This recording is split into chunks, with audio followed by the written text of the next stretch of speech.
this ensuring that this area is sanitized and there is no sort of law and order situation present here, so that any of these miscreants do not create any more ruckus beyond this. There are shops that have been closed and shut down throughout this particular road, and as you can see, the remains of the damage that was done, this will be cleared out soon by the security officials, and the required action will be taken, as we have been told. In fact, the Naval Chief Hari Kumar, in an exclusive interview with Times Now, also debunked various myths regarding the Agnipath scheme. He assured that Agniveers after training will be par excellence than the rest. Not just this, but they will also be given preference in government sector over others. काफ़ी आगे पीछे इसका discussion हुआ था.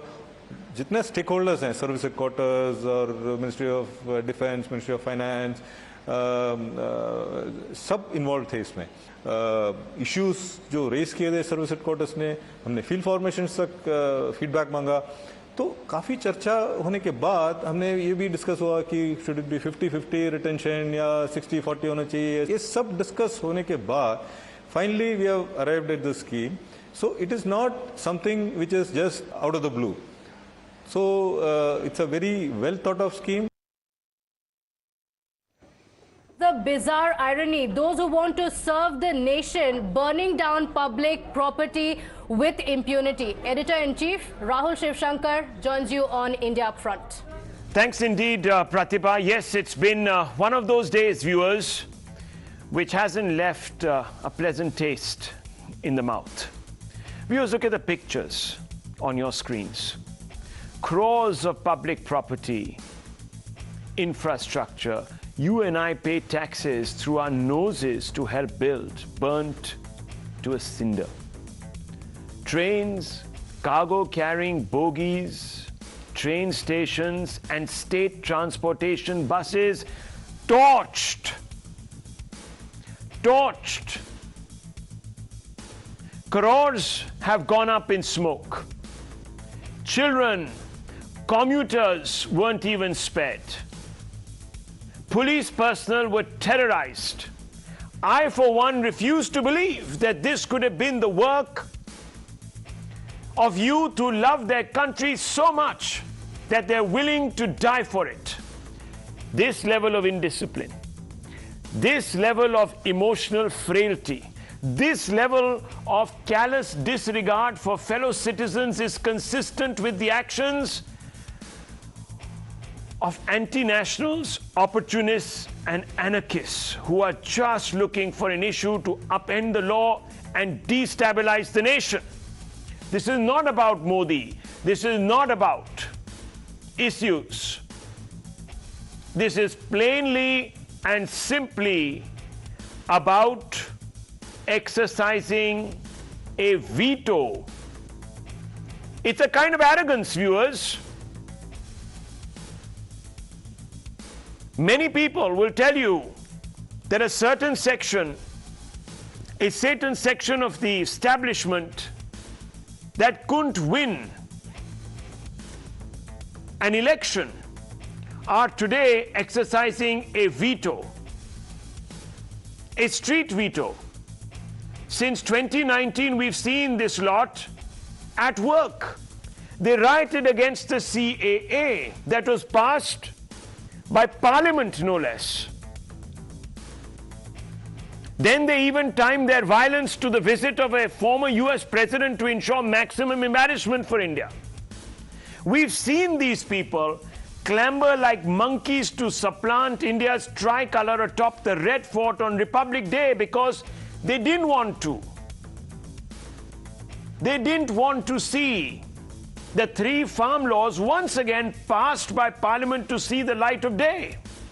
We've seen them occupy our roads and streets, bleeding the coffers of their fellow citizens dry. But if I'm wrong, and if this rabble, even if there was a 1% chance that this rabble is the youth aggrieved enough by the government's Agnipath scheme, then India's armed forces are better off without them. I would hate to think that after all this, they deserve an opportunity to serve the country. Viewers, you might have a problem with the government scheme. Go out, protest peacefully. That's been our tradition. Go out, viewers, and picket parliament if you want. Hold a peaceful protest. And I'm sure the government will interlocute. The BJP's leaders will listen. But viewers, resorting to violence is inexcusable, it's unforgivable, it's unacceptable. In fact, these rioters, these anarchists need to be jailed or penalized so they never dare to burn Bharat Mata's precious resources again. All these resources belong to you and I because we pay for them. Unfortunately, that is unlikely to happen. Governments both at the center and the state, BJP and opposition alike, are silent swings like silence. This is a shame. Bihar was the worst affected. What is Nitish Kumar doing about it? But before I expose those who will give them fire today, watch what transpired in at least 3 or 4 of our states. Watch these reports, viewers. आप पहली बात देख सकते हैं, हमारे दर्शक देख सकते हैं कि किस तरीके से ये जलती हुई ट्रेन यहां से हटाई जा रही है ताकि इसे आगे ले जाकर के इस आग पे काबू पाया जा सके. All these locals have been helping the railway officials to save one of the coaches. This was one of the coach of Secunderabad Express, which was targeted by these hooligans who came out on the street, and later to that, once one of the coach which was adjacent to this burning coach, which is seen in the visuals. So much of smoke here. First of all, the glasses were broken, the drivers were sitting here, and if we can show you that smoke is still coming out from these 2 engines of the DMU. Farakka Express has been set on fire, and the smoke and the level of smoke that is actually billowing outside the bogie. I'll tell you that this being a scorching summer in Patna itself, it is very hot and people are used to hot temperatures, but then the temperature that is coming out of this particular bogies, the smoke and the soot, it is something very unbearable. In the visuals, you can clearly see that flames are burning on the bogies of this Farakka Express that has been actually set on fire. The complete coach gutted in fire. That this is not just one, one coach, we can say. This is not just one train. We'll also try to show you, some other arson visuals here. This was the first train they tried to torch. They actually brought some diesel with them. And these are the transport vehicles. Normally, in these vehicles, the people working here, the workers working in the railway station, will be, transporting the goods, which can be, later put in the trains and, can be transported. These are burned, charred goods which have now been brought out of a charred compartment. The smoke is still coming out. The firefighters are trying to douse the fire. Of course, they are trying to ensure that the fire is completely doused so that nothing happens hereafter. But these burned goods belonged to some, and it's a loss simply not for Indian Railways, the government, but it's equally a loss for those who were ferrying their goods through Indian Railways. प्रदर्शनकारियों के साथ कुछ असामाजिक तत्व मिलकर इस police चौकी में आग लगा दी. ये देखिए, आप देख सकते हैं किस तरह से एक गाड़ी में आग लगाई गई और उसको उल्टा दिया गया. ये वो जगह है, ये वो कमरा है जिसमें इस तरह से आग लगाई गई है. आप यहाँ अपने स्क्रीन पर देख सकते हैं कि किस तरह से यहाँ को दरवाज़ों को तोड़ा गया और आग लगाई गई. अंदर अभी भी धुआं निकल रहा है इस जगह से. Viewers, as I told you, there is now evidence at hand that seems to suggest that some of these protests maybe not all, but some of them were orchestrated, part of some sort of a conspiracy to burn India. On the left and the right, can't put riot chats, boycott TOD, lots of messages calling upon people to cause damage to public property. We've scratched out some of the telephone numbers, viewers. We're trying to contact these individuals. We've given over these details to the police. On the right, Secunderabad mobilization, that's the proof, messages going out on WhatsApps, etc., getting people to collect. And of course, these were coincidentally the areas where there was maximum damage to public property.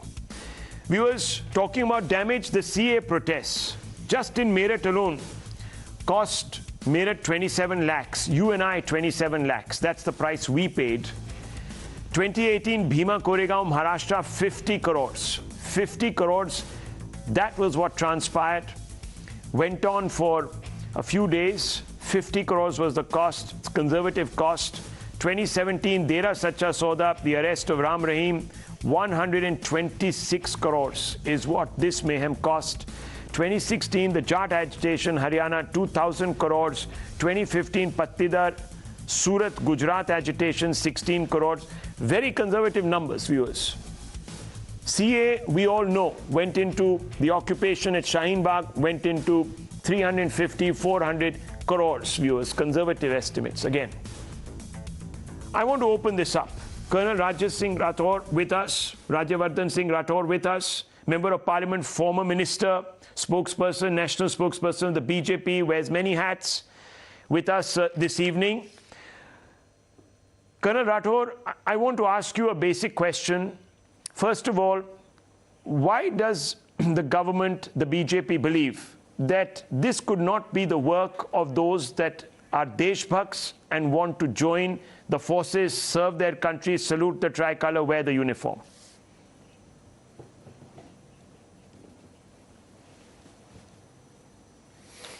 Rahul, as you rightly brought out, as the intelligence agencies and also all of your investigative work will carry on in the days to come, you will further realize that these are orchestrated writing that is happening.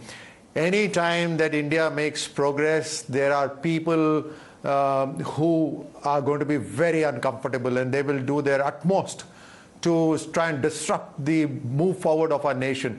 Unfortunately, some of our political parties are part of it, because why I say that is none of the political leaders from the opposition have spoken against the writing. Even if to say that let us take some time to understand this Agnipath scheme, and if there's any requirement, we will take it to the Prime Minister, or we will take it to the Parliament, or wherever. None of them have done that, and that is why I am saying it. I further state that we must trust the most trusted institution in the country, which is the armed forces of the country. They have thought about this scheme for the last 2 years and have come up with this whole plan as to how not just the armed forces, which brings down the age from average 32 of a soldier to mid-20s, which is very critical for a fighting force. Mind you, fighting force. And number two, how the requirement of the armed forces to modernize itself and to have the technology which requires funds will also be met by this. Number three, a very large number of youth who will be trained by the armed forces at a very young age would get an opportunity to then go into the CAPF, which is BSF, CRPF, the police forces, and also or become entrepreneurs where they get priority loans, etc. So in times to come, 10 years from now, you will have 4 to 5 Agniveers in every village of our nation. That will bring a remarkable change in the country. You and I have all been speaking sometime or the other that there should be conscription in the country, that everyone should go through armed forces training. Now today, when we have come close to that, look at what the opposition are doing. Aren't they part of growth of the nation? Okay, so Colonel Rathore giving us his reasons. Dr. Kakoli Ghosh Dastidar, Member of Parliament and spokesperson of the Trinamool Congress. Do you agree with Colonel Rathore? No, I don't agree with him. First of all, let me tell you one thing, that our party, All India Trinamool It's not Congress, about agreement with me. It's the agreement with the armed forces. Will you let me speak? So, first of all, let me say that All India Trinamool Congress believes in peace and we condemn all kind of violence. But isn't this intelligence failure? Government of India is a failure in every aspect. We've seen death after abrogation of 370. Even yesterday, some people have died. We've seen death after demonetization, where nearly 100 people died. We have seen death after the farm laws. So they are in such hurry to formulate laws, and in such a fashion it is brought in on the forefront that people cannot accept. What was the harm in discussing these things, these issues on the floor of the House in the Parliament? You see, the opposition might not have the strength, but the opposition has the intelligence to discuss, and we can bring out the pros and cons of any decision taken by the government. And if they are favorable decisions, it goes in favor of the country. Why doesn't the government discuss with the opposition in the parliament? I don't understand. The youth of the country, they have been pushed to joblessness, hopelessness, and poverty. So when they are trying to bring a scheme in which there is a training for 6 months, I mean a hands-on for another 6 months, and after 3 years, they have to leave the job, then they cannot accept it. Because we look up to the defense forces in great awe. They are the people who save us from external aggression or war, and they protect our motherland.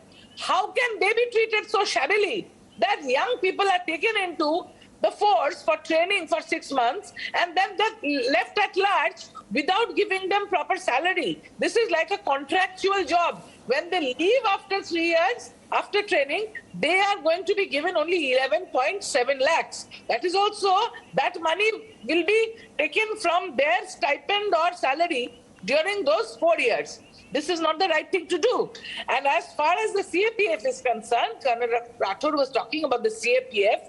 Let me tell you, I have information of the government that there are more deaths due to non-combat causes in the CAPF than due to combat causes, because they are under depression, their food is not up to the standard, their salary is not up to the standard, the vacancies are not filled. Okay, but so Dr. Ghosh, suffering. Why you want to add more people there? We've heard a lot of the arguments against this, and you might have a valid point. I don't know. I'm not technically qualified to talk about this, but let me just ask you the basic question, Dr. Ghosh. I think Colonel Rathod said, should we trust the forces or the forces of anarchy? When the forces themselves have deliberated for 2 years and have come up with a plan, why would they come up with a plan? I'm just asking this question. That will see the forces being weakened if one was to believe the opposition. Why would they shoot themselves in the metaphorical foot? We did not discuss this because none of us, nobody in the sane mind would have discussed and agreed to a training of 6 months for our protecting forces. India is surrounded by nearly 22,000 kilometers of international border. Some of the border is in very hilly terrain, some of the border is in the run of Kutch, some of the border is in the waters, surrounded by the Arabian Sea, the Indian Ocean, everything. Yes, so but it is also true that some of the more powerful militaries in the world, especially the Chinese, they have a... Madam, 1 second, please. Let me just point out some facts to you. Whether it's the United States or the Chinese military, and the Chinese military I'm only taking as an example because the opposition continues to say and maintain that the Chinese are so effective at combat that they've taken over Indian territory. So they must be doing something right, according to you. And if they have the same scheme... I didn't say the Chinese have done well. No, I'm not in favor of that. Okay. Don't put words in my mouth. What I'm trying to tell you that we are proud of our army. We are proud of our... So let's get first to the basics. Since the spokesperson Karthik Reddy of the TRS is shaking his head from side to side vigorously, let's get to the basics. First of all, no, it's an important point, Karthik Reddy Saab. I want to ask you this question. Colonel Rathod referred to it. Yes, the government has perhaps given hope to these anarchists because threats and violence have led to rollbacks. The CA, NRC, farm laws are examples of that. Yes, I'll come to that question and I will ask the government that question. Colonel Rathore is here to answer that question. But I want to ask you, Mr. Karthik Reddy, and this is an important question that I want to frame to you. Do you believe that people who are aspiring to serve our country would resort to these scenes, would do this? They would be so emotionally frail, indisciplined, callous about not just the state's property, but the property of their fellow citizens who they're prepared to lay down their lives for in a few years. Do you believe this could be the case, Karthik Reddy? Are we to believe this? Hello, Rahul. I would not use those heavy words you just used. I would rather say the young men who came out onto the streets or who have vandalized, let me say they have vandalized government properties, the railways and few other places, they were aggrieved, hurt, and somehow felt cheated. I was hearing Colonel Rathore talking about, he was mentioning that most of these people who have come onto the street are not people who are not applicants of the Indian Army. But let me tell Mr. Rathore, today in Hyderabad, young man has lost his life. No, I did not say that. They can play it again. I said nothing like this. Don't invent something, please. I said nothing like this. All right. Let me finish, Rathore. Let me finish, Mr. Rathore. Let me finish. So let me tell you what happened today. In Hyderabad, there was a police firing, and one young man has lost his life. And he has been an applicant in the armed forces who had waited for 2 years for the armed forces to conduct exams so that he can enroll in the army. Rahul, I've been noticing from the morning from many BJP spokesperson and very unfortunately few armed forces officials also trying to tell us and convince the nation that something good is happening. No, let's not patronize the nation. Let's not tell them we have introduced a scheme which has worked for us for so many years. We have taken it off and we have introduced a scheme where we're going to have a temporary adjustment of our cadets for 4 years. And then we're going to do it for every year. And that system is going to work. Please don't think the viewers and the people of this country do not understand what's going on. And let me remind you, aapko batana chahta hu, you know why all this started? Our Honorable Prime Minister, few days back, has said 10 lakh jobs will be filled up in the next 2 years. And the same BJP spokesperson from morning have been telling us that the army is not for jobs. I want to tell you people, all the BJP spokesperson, all the BJP supporters, please tell this to the Chief Prime Minister of this country, that the army is not for filling up jobs. This is not a filler department where you can dump all the unemployed people. This is for the protection of the nation. You need to employ people who really love or who can really serve this country for a long time. And I want to point it out today. There are 2 points. There's blatantly, we are against the vandalism. Yes. We are not for it. No, And but you seem to have drawn an equivalence. There is... No, Mr. Reddy, you seem to have drawn an equivalence. 1 second. You seem to have drawn an equivalence.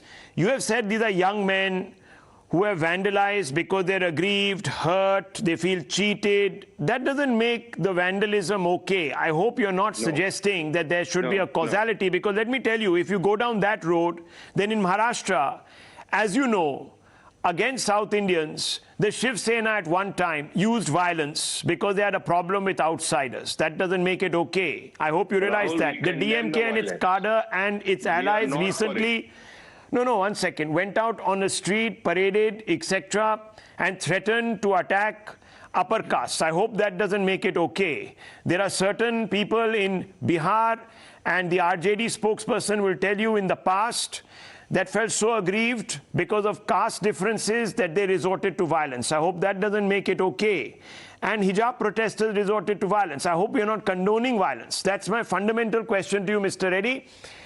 And therefore I asked, do you think people who have resorted to violence, tasted blood in this sort of way, should we even entrust our security to them? Very good question. And I want to ask a question back, Rahul. these are the same young men, right? You will be training. After a period of 4 years, Well, how do we know these are the same young men? The Most of BJP them are. believes and others believe that these are Exactly. outsiders, professional anarchists. We saw them in CAA. There were a large number of infiltrators. Right now, We saw them in the going on farmers' in protest, and the approximately farmers 7 to 8. themselves said that their protest had been hijacked and infiltrated, if you remember, by those baboons who tried to climb up the Red Fort pole. You remember that, Karthik Reddy? Yes, we do. Let me tell you what's happening now. 7 to 8 states. In 7 to 8 states, these protests are going on. In few of them, the BJP is right now the ruling party in those states. I am challenging through your channel. Okay. Chalo, agar koi miscreants hai, have somebody have invaded into their peaceful protest, please find out. Okay. Today, the honorable minister in our state, Kishan Reddy, goes on press. The tourism minister, Kishan Reddy in Telangana, in Hyderabad, goes on press and blames our party and tells the media that this has been done at the behest of the TRS. Okay. And this is not responsible. This is not I am responsible. telling you, Okay, let me get you responses. today Okay, let's one quickly young get man responses. Viewers, I'm coming out to you. Before I bring back Colonel Rathore, I just want to hear from our viewers. These are completely unfiltered conversations we are going to have with few of our viewers. Archana, Miss Archana calling from Delhi. Miss Archana, your point of view. Good evening. Good evening, Rahul. You know, I've been watching this news since morning. And, you know, this is a very dangerous time we're living in and dangerous trends being set in, you know, where any sort of reforms in this country is being met with protests, violent protests, and, you know, damage to public properties. There's a complete free run to anarchists and miscreants. And I'm sorry, the panelists on your panel, the opposition panel, none of them have started condemning with the violence or the loss of public property. Okay. In fact, you know, they have been... So you're saying reform is being opposed for the sake of reform, and that opposition must take a clear view in opposing violence per se. Okay, I'll come to that. Rajendra ji calling in from Faridabad. Good evening, sir. Go ahead. Good evening, Rahul. Thank you for taking my call. My question is to the TMC MP, because I have heard her a second time today.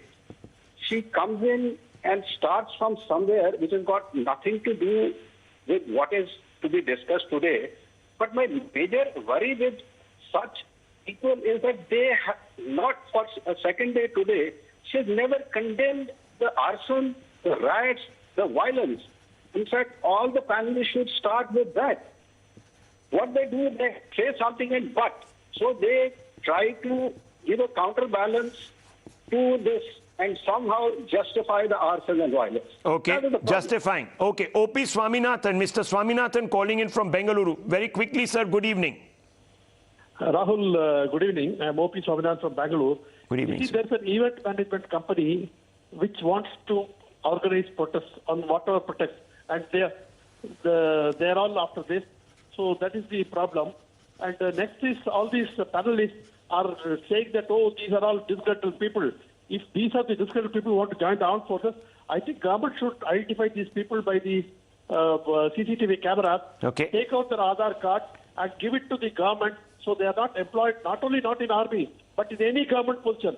These are all traitors who are... Okay, traitors, say some of our viewers. Well, unalloyed viewers, I am not filtering any of this out. We are patching them through as they are calling. Swaminathan, Krishnan from Chennai.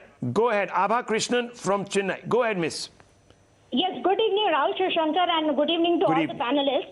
And first of all, that I am a mother, and when I saw the scenes which you have shown on your TV about that the boy was crying and the bus, the school bus was, you know, surrounded by this hooligans.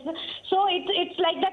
My question to all the opposition party: do they have any shame left now in them that they don't want to even condemn this? They should be ashamed of themselves. Ashamed of them. Condemn this. This is anarchy. Anarchy is not good for the nation. It turns us into a mobocracy. Okay, last viewer for now, Mr. R.K. Sharma calling in from Mumbai. Mr. Sharma, go ahead. Good evening. I just want to make two quick points quickly. Firstly, I think this is brought in a very hurried fashion. And if you want people to serve in the army, if you want people to serve in the defense services, then make it compulsory, like it's there in many countries across the world. I would like to see Adani's son Ambani's grandson, also take the short service commission for 4 years. Why does it only have to be poor people? Okay. I think the public has a right to protest. I don't think that they have a right to protest violently. I think that is wrong, but then make it for everyone. Why should Bachchan's grandson not serve? Why should Adani's grandson not serve? Well, I think that's a very valid point. Some would say that's a valid point. Let's open this up and let me bring in Colonel Rathore. Yes, Doctor, you are raising your hand. Yes, very quickly, madam. I just wanted to point out that this seems like the phone calls are coming from people who have had a discussion before, because my starting lines were that All India Trinamool Congress believes in peace and we condemn the violence. Okay. But two of the people, they said that... Madam, don't see a conspiracy here. Let me tell you, political parties, whether it's the one in power or the one in opposition, are all seeing ghosts where none exist. I promise you, these are all unleavened calls. Even Mr. Sharma says that it is hurried. We could have easily, tamped out that if we were having an agenda. We don't have any agendas. We are just, this is their perception. Now, I'm sorry, ma'am, if the perception has hurt you or you feel that your voice has not been able to convince the panelists. Okay, anyhow, look, let me just bring in Colonel Rathore. Colonel Rathore, and I want to bring in Sushant Sareen and RJD spokesperson also, Syed Faisal Ali. Now, Colonel Rathore, the basic question is this, and this is a question that needs to be asked. We have seen protests in the past. Are we going to see, like we have seen in the past, exemplary punishments after identifying properly and doing due diligence to those who are doing all of this? Will the bulldozer yogi model be applied? Questions are being asked of you.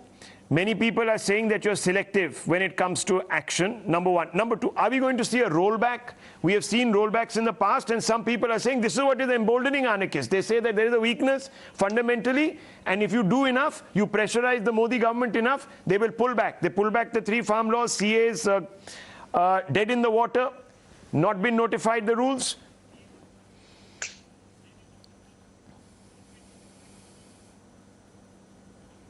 All right, my turn now. So I would request the panelists to please allow me to speak. Some of it can be my opinion as well, so please bear with me. It's very interesting to hear the panelists actually. One of the panelists says, I'm proud of the army, right? I'm proud of the army, but I will not trust the scheme that has been taken out by the armed forces. So interesting. One of the panelists says, armed forces should not patronize the nation. Well, you can go on mocking the armed forces. They will still smilingly protect you, and you can continue breathing in peace. The armed forces had the onus of reducing the age from the average age of a soldier from 32 to 35 and bring it down in the mid-20s.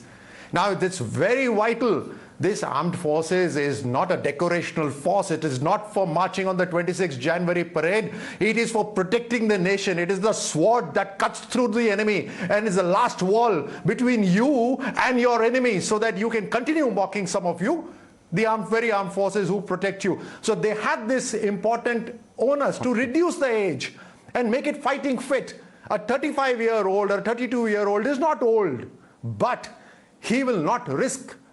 He will be averse to taking risk. And therefore, it is very important that we have a young, dynamic force that can throw themselves onto a volley of fire if the requirement is to protect the nation. Number one. Number two, the Indian Armed Forces has always been wanting to modernize itself. And how do you modernize when 50% of your budget is just going into salaries? Now, this is not just for the billing, but also it is modernizing, making the armed forces more effective. It is not about hand-to-hand combat always. Today, there's a technology when you can deliver a bomb, a missile, many, 100 miles away. That technology requires funding, and therefore, they had to solve this problem as well. Plus, like one of the panelists said, oh, he's done the interview, now take him. Why? The armed forces must have the choice of selecting the best. So they have come up with a scheme wherein they take an individual, an Agniveer, train him for 4 years, and then find the best among them, 25% up to them, they retain them. That's the best of the best going to the armed forces. Would you not want it in your company? Would you not want it in your house? You would want it everywhere, but you're questioning the armed forces for doing that. And they are not just training and throwing out. They are training these people at an age where no one can train them as best. No one, mind you, can give them an exposure that the armed forces is giving. You can pay crores and crores of rupees, you will not get the exposure that the armed forces is giving you. But Colonel, they go out with that, with the stamp of the armed forces, having served in the armed forces, and also go out with a package. So, and then they go into let me ask you, Colonel, the police forces, or becoming an entrepreneur. You got to consider all of that. But quick answer, you haven't answered my basic question. The basic question is, will these people be identified? Are you sure you have the evidence to suggest that these are not the youth? Oh, yes, that they are anarchists? And most importantly, number 3, will this be rolled back eventually?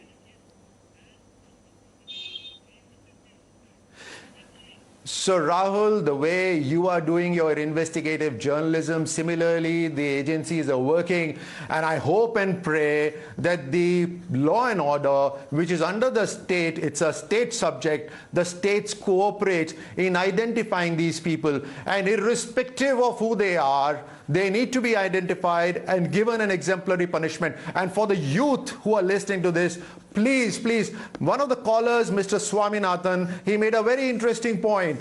And mind you, it's just not your physical test, it's just not your written test.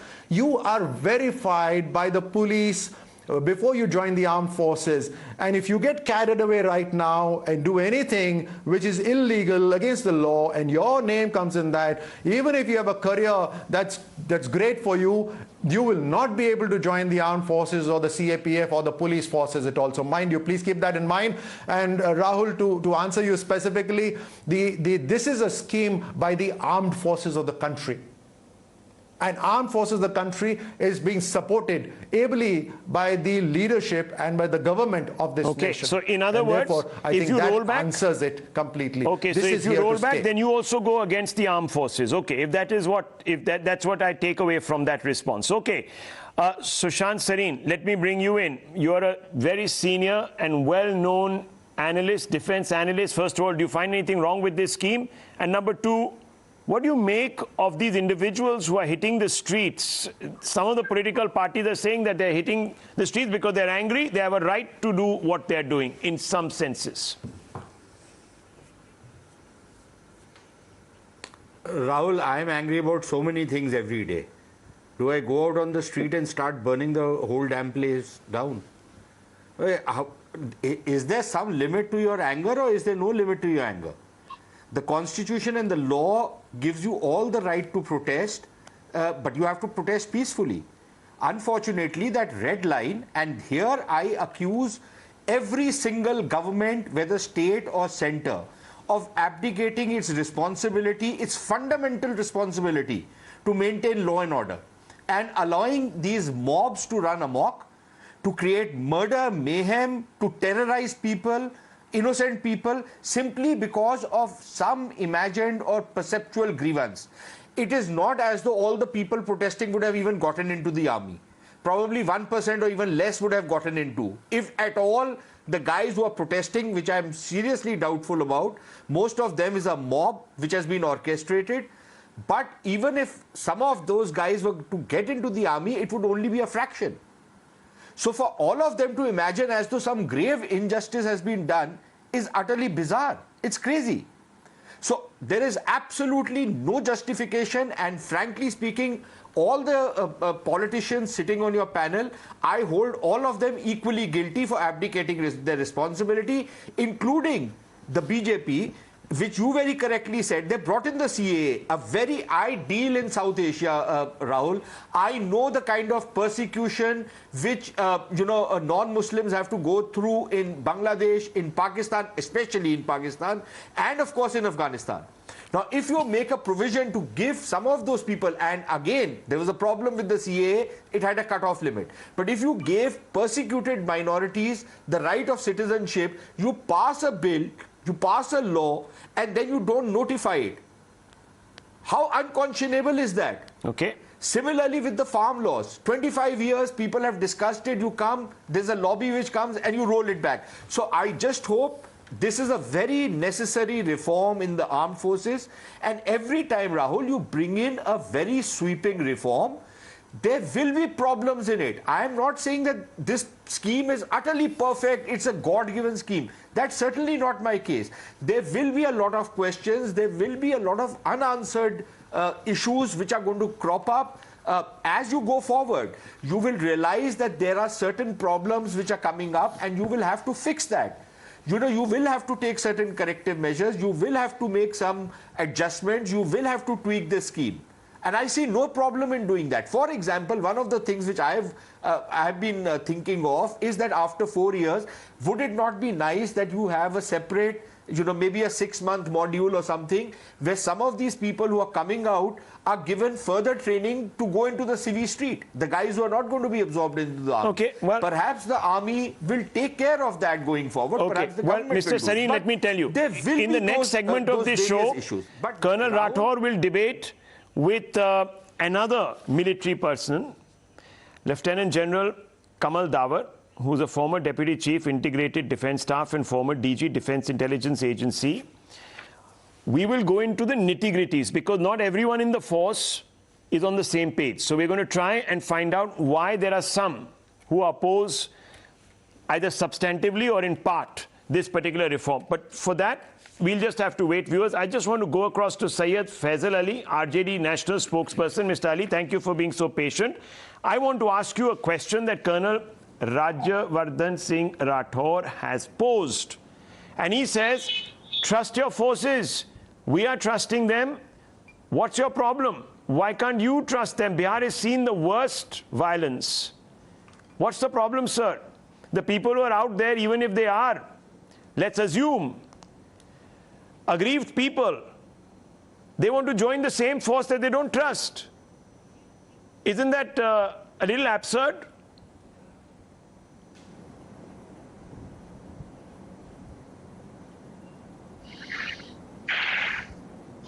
Mr. Ali, can you hear me?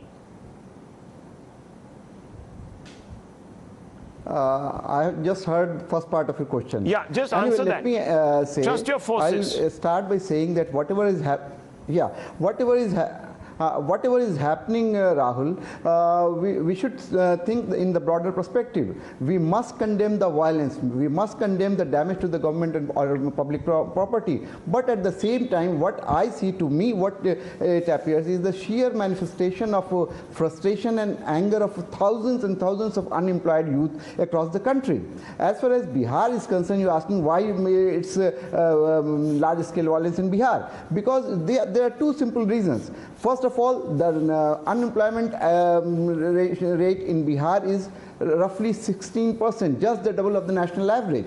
Secondly, 11% of the armed forces come from Bihar. Biharis are really passionate about joining armed forces. They are passionate about joining a bureaucracy. They are in a way look at the government for jobs. And what are they being offered? They are just being offered lollipops. So this is the reason they are frustrated, they are in anger, they have come on the street. But let me tell you, Rahul, one thing. This is not the first time that that India has erupted. This is not the first time in last 8 years that we are seeing such protest or violence. What happened when demonetization took place? Economists were confused, people were confused. Then what happened with the farm law? You tried to sell it that this is the best law for the farmers, but they never understood it. They said that no, we are opposed to it, and so they that's had to all debatable. roll it back. I'm coming back to you, sir, and I'm asking you, why don't you trust? You didn't answer my question. You gave me an explanation for the anger, but you're not telling me why don't you trust your army? They have come up with this scheme. For quite long. Let me finish my. No, I will come to that point, but let me make my point. The problem with this government is that when they are coming up with any new scheme or with any new legislation, they are just trying to bulldoze it. Because bulldozing has become the new catchword or new selling point of the or new USP of this government. They have bulldozed the legislation in the parliament, they have bulldozed everything in the on the street, and now they are trying to bulldoze this new scheme in the army recruitment. We trust our army, we trust our recruitment policy. But tell me one thing, Rahul, I'm questioning these learned panelists who are very talking about so many things and nitty-gritties of the employment process. People on the streets, They are going to be recruited as Jawans. They are not concerned with these nuances. They simply want job, and they simply want stability of job, which they are not being offered. So that is why there are a lot of confusion, and this confusion. So you're making it suggest that people only want to join and serve the country because it's a job. Is that what you're suggesting here? Because that's precisely what General... they are passionate. Now, I'll tell you, General Rawat told me that we cannot treat the army as some employment exchange bureau. It would be wrong to do so. You fight for your country because you love your country. No. You cannot create two parallel armies. Okay. One army segment will have long-term service, and the other army segment will have only 4 years of job. But that happens even now. Create number 1 army and number 2 army. Okay, let me 1 second. But I asked you a basic question, Faisal Saab. I asked you a basic question. Why wouldn't you trust your army to make the right decision, your forces to make the right decision? That question you've not answered. Because there is a trust deficit with the government. But the government is not the army. The year has proved to be a Jumla government. Okay. Whatever they have talked about, they never fulfilled those promises. But sir, the army, are you saying that the army would defer to governments? That would be in India's history a first. No, we don't have a situation where the army kowtows to the government. I'm really surprised to see. Are you questioning the integrity of the forces? See, at the end of the day, you cannot. No, please don't deviate the question. Please don't try to derail it. What I'm saying that there is a huge deficit of trust between the government and the people. The government has failed to convince people. Okay, you have to convince people. Not in a position Colonel to convince that this should the BJP have been more? Should have been more consultative? Yes, of course. Should it have done an outreach? Very quick question to you before I move on to the next segment. They should not bulldoze things. Okay, don't bulldoze. Rahul, when it involves something that needs to be modified in terms of a policy within the armed forces, the discussions are within the armed forces, with the experts, and obviously they would have studied all the armed forces around. They also have the data of various years of recruitment, the number of years that the Jawan serves and goes, the sort of training. Everything has been considered for 2 years, and then they've come up with this scheme. So all of that has already been done. Should you have consulted the political class, Colonel Rathod? Should you have consulted the political class? That's what the opposition is saying. Why keep it a secret? Bring it to Parliament. You could have had a discussion. Just Rahul, I would like to say one very thing. Quickly, Colonel, please. Very quickly. No, I heard one of the panelists. I heard one of the panelists also suggest that. But something which is in the domain of the armed forces, they are the experts. It's not an act. It doesn't have to be brought to the Parliament for discussion. Well, you see, that's a moot point. That's a moot point. That's true. That's the moot point. Well, viewers, look, I'm not going to color this with my view. All I'm going to say is, I hope that all the parties in the opposition, when it comes to punishing some of these miscreants who've laid waste to huge amounts of infrastructure and crores of it, will support that. I hope they will then say that you shouldn't be cracking down on these people because that is also politics. That should not happen. And I have this sense that some of the opposition parties, I want to quickly ask you, Mr. Reddy, do you go for punitive action against these anarchists? Yes, we have to. Yes, you have. Yes, okay. Dr. Ghosh, yes, no. Punitive action, should they be punished? Yes, no. Arsonists have to be punished. Have to be punished. Mr. Ali, have to be punished? Yes or no? Mr. Ali, yes, no. Yeah, they have to be punished. Okay, they have to be punished. The way the protesters are being punished no buts. We need to punish, we need to identify. So these individuals who don't represent the ethos of this country don't land up in our military. I want to move on, please. I want to move on. The next section is a very important section, viewers, where we get two experts to speak to each other. Colonel Rathod is still with us. Lieutenant General Dawar is now going to join us. Viewers, the debate, as you know, is now also about the technicalities. Is this a reform that is going to serve the forces, or is this not going to serve the forces? Let's begin that debate. Let's ask that basic question. All I want to say, viewers, today is that an effort has been made by a large number of military brass to come out and allay and assuage concerns. General Dawar, what are your concerns? Have they been addressed? First of all, thank you, Rahul, for getting me onto this your show. I think you're all discussing a very, very important subject. And before I say anything and answer your question specifically, I also would like to say that as we all appreciate the aspirations and the ambitions of the youth of India to join the Indian Armed Forces as a great calling, I would still wholeheartedly condemn what is going on as far as arson, hooliganism, and things are concerned. And I don't think these boys are, the ones who are going to join the forces, because discipline is the bedrock of the Indian Army, and we don't want indisciplined people. And what is going around in the streets, destruction of property, government property, and things like that, we just don't approve it, period. Now I come to your question. You see, the Indian Army, and I don't have to repeat it, or the Indian Armed Forces, we are the first responders to any challenge which confronts our beloved country.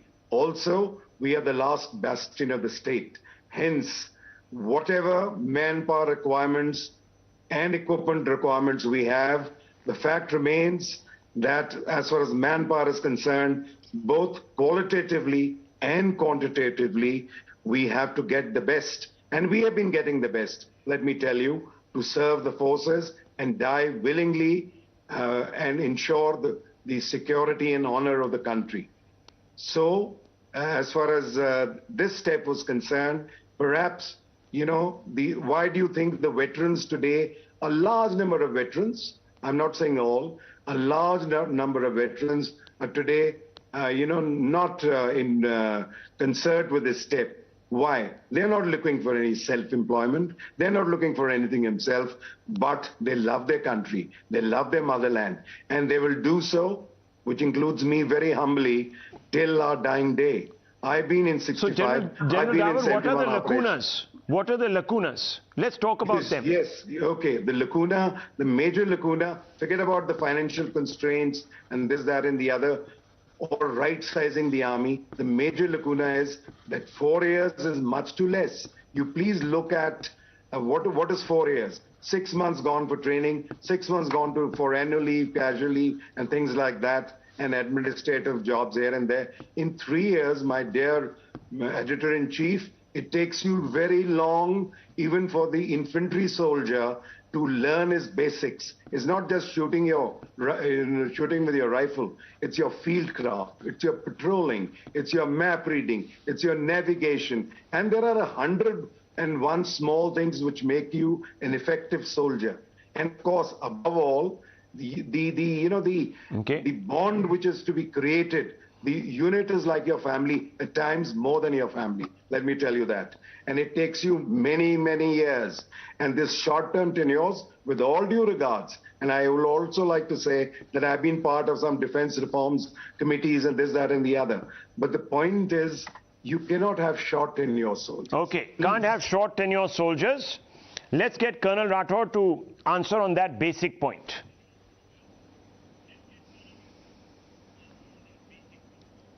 Allow me to first say that General Dawar and all veterans have undoubtedly served the nation, and we all salute their service. They have the passion, and so that's their connect, which will remain all their life.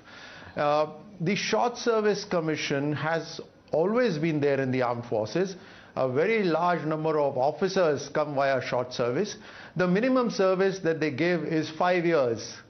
Here, it's been introduced for the Jawans now, where it's 4 years.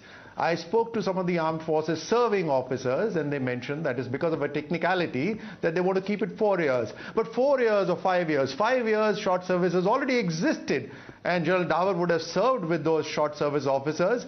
They have served well in the armed forces and have then carried on to the civil society, doing fantastically well for themselves, and carried the ethos of the armed forces as well outside.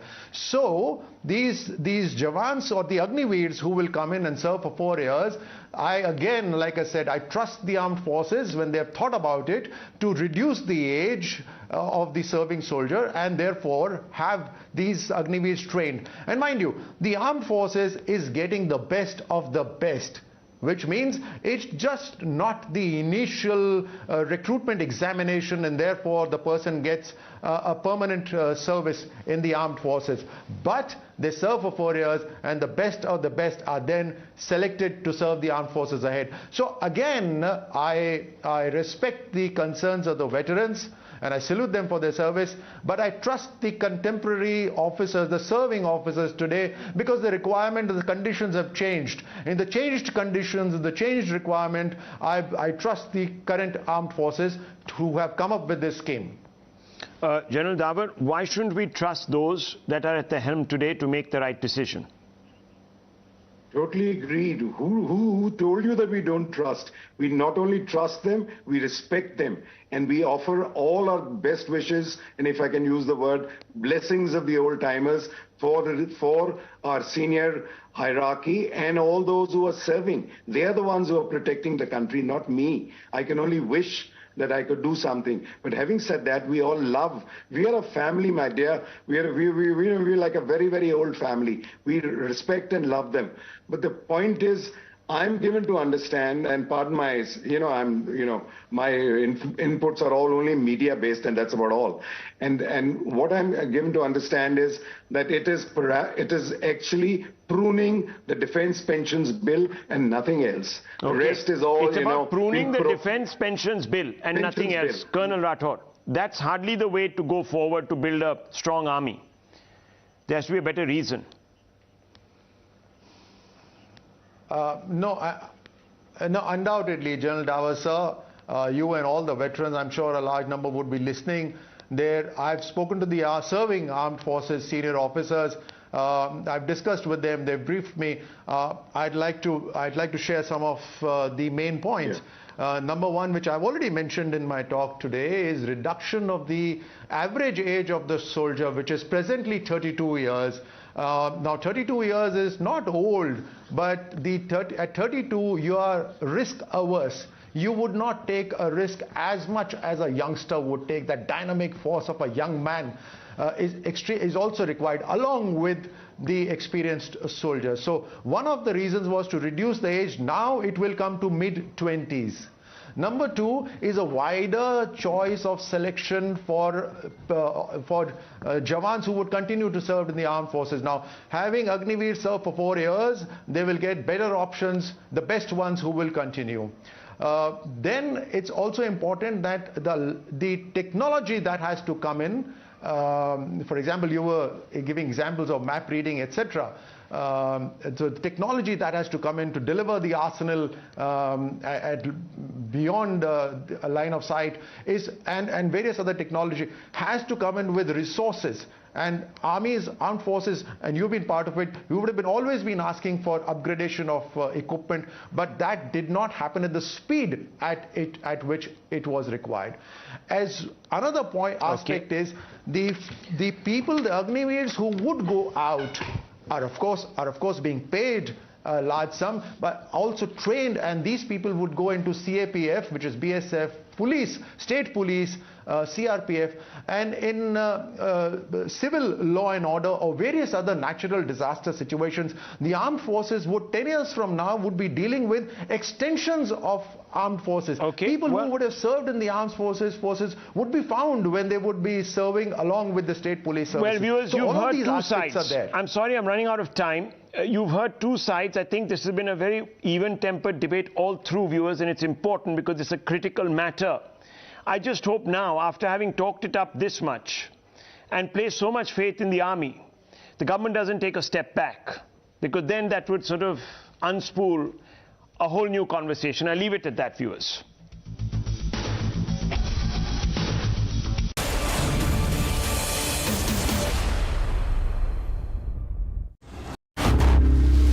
Times Now. Action begins here.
Times Now. Action begins here. You use the word empathy. Many people will think, sir, that you're paying lip service to the term. Yes. Empathy is acknowledging that a genocide happened. That's your opinion. Let me finish. That's your opinion. Let me finish, sir. Why aren't you letting me finish? I'm not here to satisfy you. What have we set off? Opinion. I can't ask you a question. You finish because you turn everything around. I'm sorry. I'm not. You use these words. Listen, this is my last warning. If you don't want the conversation, I walk out. If you don't want the conversation, I walk out. Simple. But Mr. Khurshid, if you're not going to allow me to frame the questions on the words that you yourself have used, then how can we have a conversation? I don't understand what rules these are. No. Anyhow, You can ask me the question. Please understand. Khurshid साहब मैं बताऊं problem क्या है मैं आपको सच्ची बात बताता हूं and from the bottom of my heart I want to tell you this that the people from your party have been openly behaving like genocide deniers. They are denying there was a genocide. It's not a good thing. Number one, as a vice person, senior most leader, if you can just put some sense in their mind and say, okay, you don't acknowledge it, but don't be a genocide denier. Second problem with your party is that they are using this film as a collateral damage for their political battles, which is not a good thing. I always ask your party people, would you ever do that with Schindler's List? They will never do that. And good news is, yesterday a member of Parliament, of Scottish Parliament, in one of my events, after seeing that, he said that he is going to put a motion in Scottish Parliament. It's on record. The video will be out in next 1 hour. He said he's going to put a motion so that Scottish Parliament acknowledges it as a genocide. Your party, which belongs to Kashmiri Pandits, Pandit Nehru, Motilal Nehru.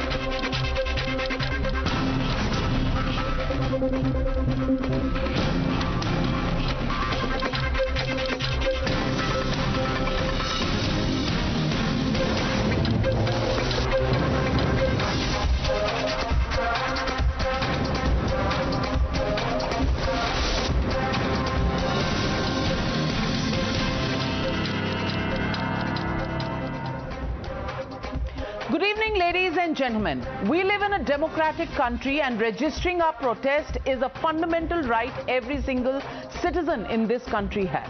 But what we saw today was neither a right nor constitutional. Look at these visuals on your screens, ladies and gentlemen. Crores of public money gone up in smoke in a matter of a few hours. Public property vandalized, torched and destroyed with complete immunity across many states in the country. Bihar remains the worst affected.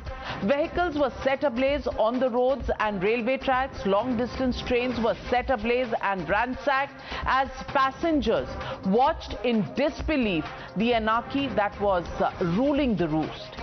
Even children were caught in the crossfire. A bus full of school children were terrorized as they were stranded when protests erupted.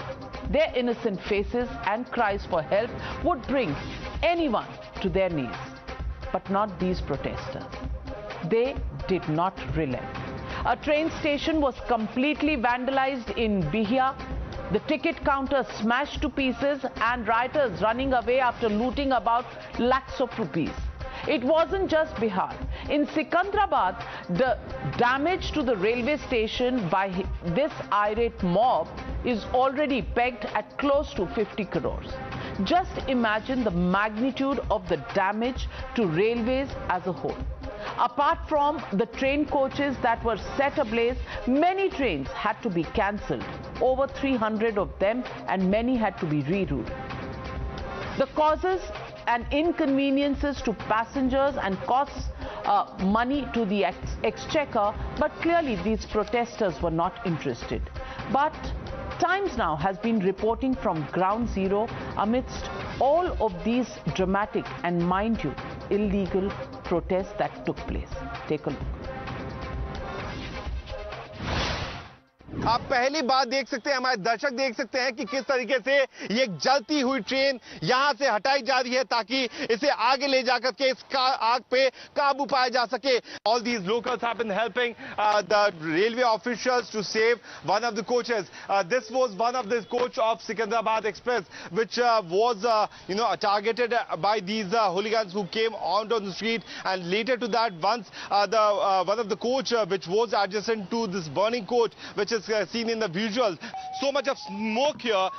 First of all, the glasses were broken, the drivers were sitting here, and if we can show you that smoke is still coming out from these two engines of the DMU. Farakka Express has been set on fire, and the smoke and the level of smoke that is actually billowing outside the bogie.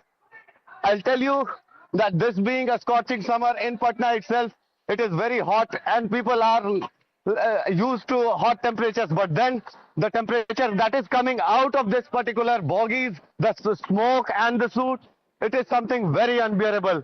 In the visuals, you can clearly see that flames are burning on the bogies of this Farakka Express that has been actually set on fire. the complete coach gutted in fire. That this is not just one, one coach, we can say. This is not just one train. We'll also try to show you, some other arson visuals here. This was the first train they tried to torch. They actually brought some diesel with them. And these are the transport vehicles. Normally, in these vehicles, the people working here, the workers working in the railway station, will be, transporting the goods, which can be, later put in the trains and, can be transported. These are burned, charred goods which have now been brought out of a charred compartment. The smoke is still coming out. The firefighters are trying to douse the fire. Of course, they are trying to ensure that the fire is completely doused so that nothing happens hereafter. But these burned goods belonged to some, and it's a loss simply not for Indian Railways, the government, but it's equally a loss for those who were ferrying their goods through Indian Railways. प्रदर्शनकारियों के साथ कुछ असामाजिक तत्व मिलकर इस police चौकी में आग लगा दी। ये देखिए, आप देख सकते हैं किस तरह से एक गाड़ी में आग लगाई गई और उसको उल्टा दिया गया। ये वो जगह है, ये वो कमरा है जिसमें इस तरह से आग लगाई गई है। आप यहाँ अपने स्क्रीन पर देख सकते हैं कि किस तरह से यहाँ को दरवाजों को तोड़ा गया और आग लगाई गई। अंदर अभी भी धुआं निकल रहा है इस जगह से। The big question that arises, are these protests organic? Perhaps not. And police in at least 2 cities is trying to piece together the planning and plotting that went behind it. There seems to be a concerted effort in Kanpur and Sikandrabad. WhatsApp messages that were circulated from both cities called for protesters to launch an agitation. Perhaps they are being egged on by misinformation campaigns that are doing the rounds online, like these videos that you are seeing on your screens. Videos made by those running academies and training centers that prepare aspirants for army, instigating them against the Agnipath scheme. Now, no one is dismissing the concerns over this scheme. Many ex-servicemen and veterans too have made their reservations clear. But chiefs of the armed forces, central ministers and BJP leaders have been lining up to allay those fears. Unfortunately, the protesters out on the streets are not playing heed. The opposition too seems to be adding fuel to fire. The Congress chief minister claimed these Agniveers would become Maoists after their 4-year stint, while another called them RSS youngsters. Listen in. आपकी नीयत ठीक नहीं दिखाई दे रही है। समाज के बच्चों को में इस प्रकार से आप आधा अधूरा छोड़ देंगे तो फिर तो वो गिरोह बना के आपराधिक घटनाओं में भी शामिल हो सकते हैं। अभी आप देखेंगे, चाहे नक्सली प्रभावित क्षेत्र हो और दूसरे क्षेत्रों में, आखिर किन लोगों ने ट्रेनिंग दी? वो जो ट्रेनिंग हुआ है, नक्सलियों को ट्रेनिंग किसने दी? तो यदि ऐसे इस प्रकार के हजारों की संख्या में बिल्कुल नौजवान बच्चे हैं और वो बेरोजगार हो जाएंगे, तो उसके सामने क्या है? यदि वो गुमराह हो गए तो अचानक आपने जो लोग इंतजार कर रहे थे, लाखों लोग नौकरी का, उसकी बजाय आपने थोप दिया उनके ऊपर अग्निपथ और अग्निवीर। अब मुझे तो चिंता लगी हुई, कहीं ये आरएसएस के नौजवान जो है उनको बीजेपी के नौजवानों को भर्ती करके 4 साल की ट्रेनिंग दिला के उनको कहाँ भेजेंगे? So the legitimate question we are asking on the Newshour tonight is Agnipath centers Agni Pariksha? That's the question and the debate. Agnipath anarchy unacceptable. That's the hashtag and the debate coming up on the other side. You're watching the Newshour at 9. Debate number 1 on Times Now. Super Prime Time.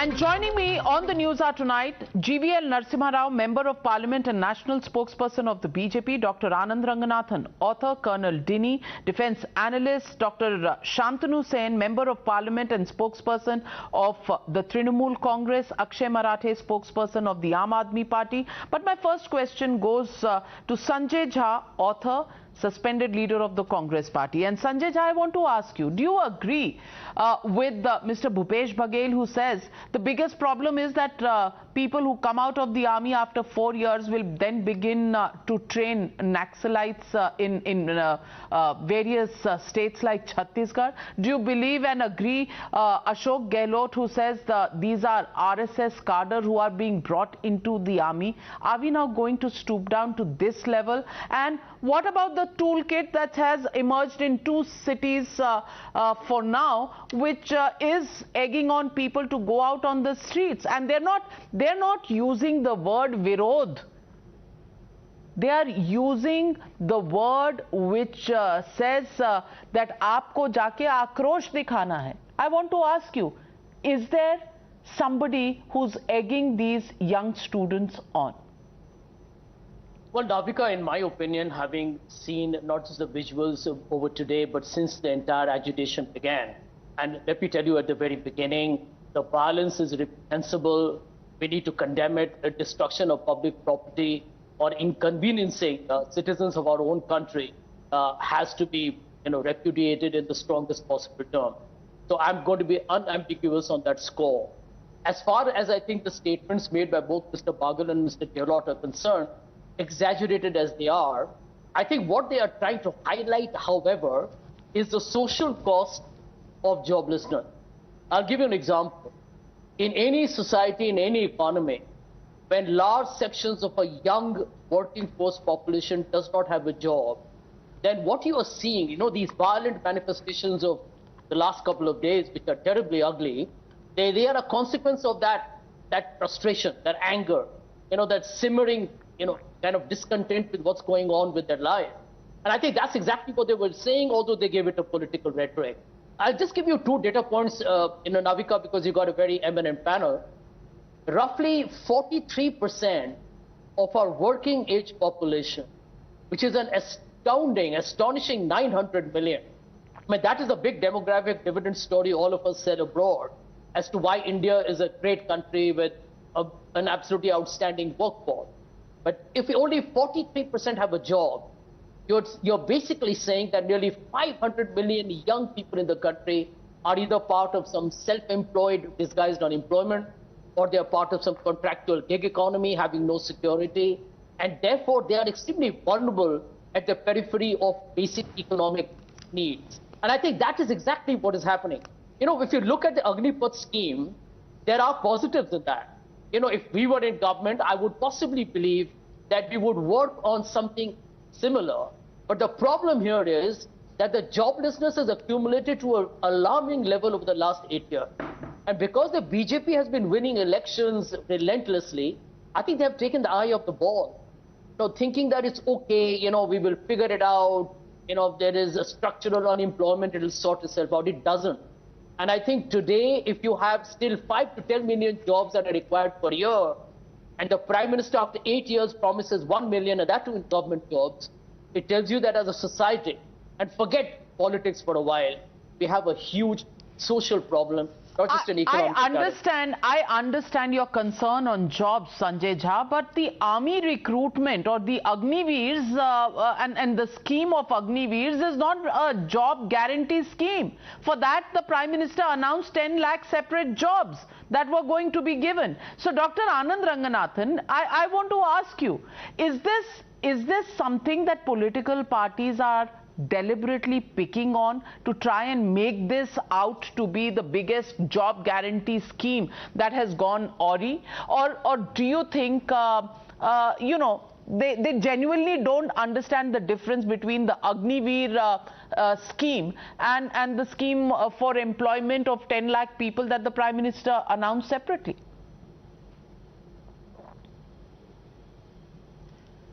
Good evening, Navika, and good evening to all my esteemed fellow panelists. I think it's a combination of both.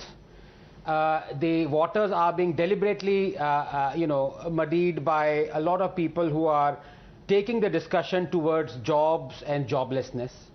Whereas the fact of the matter is, as I elaborated yesterday, Navika, that there are reasons for which I support this Agniveer scheme or Agnipath scheme. And one of them is, as the late General Rawat had said, that the army is not an employment guarantee scheme. It's not Manrega. And if you were to look at the average recruitment per year for the last 7 or 8 years or even before that, every year, the defense forces recruit about 45 to 55,000 per year. That's it. So not more than 50,000 or 45,000 odd Agniveers are going to be recruited every year. Is that going to alleviate the joblessness problem in this country? So let's not muddle the water. Let's not, that's a separate discussion. And on joblessness, I am prepared to debate with my good friend Sanjay Jha. His figures, I am afraid, are a flight of fancy. They're not actually true to what the real situation is. I would give him this though, that 91% of all jobs in this country are in the informal sector.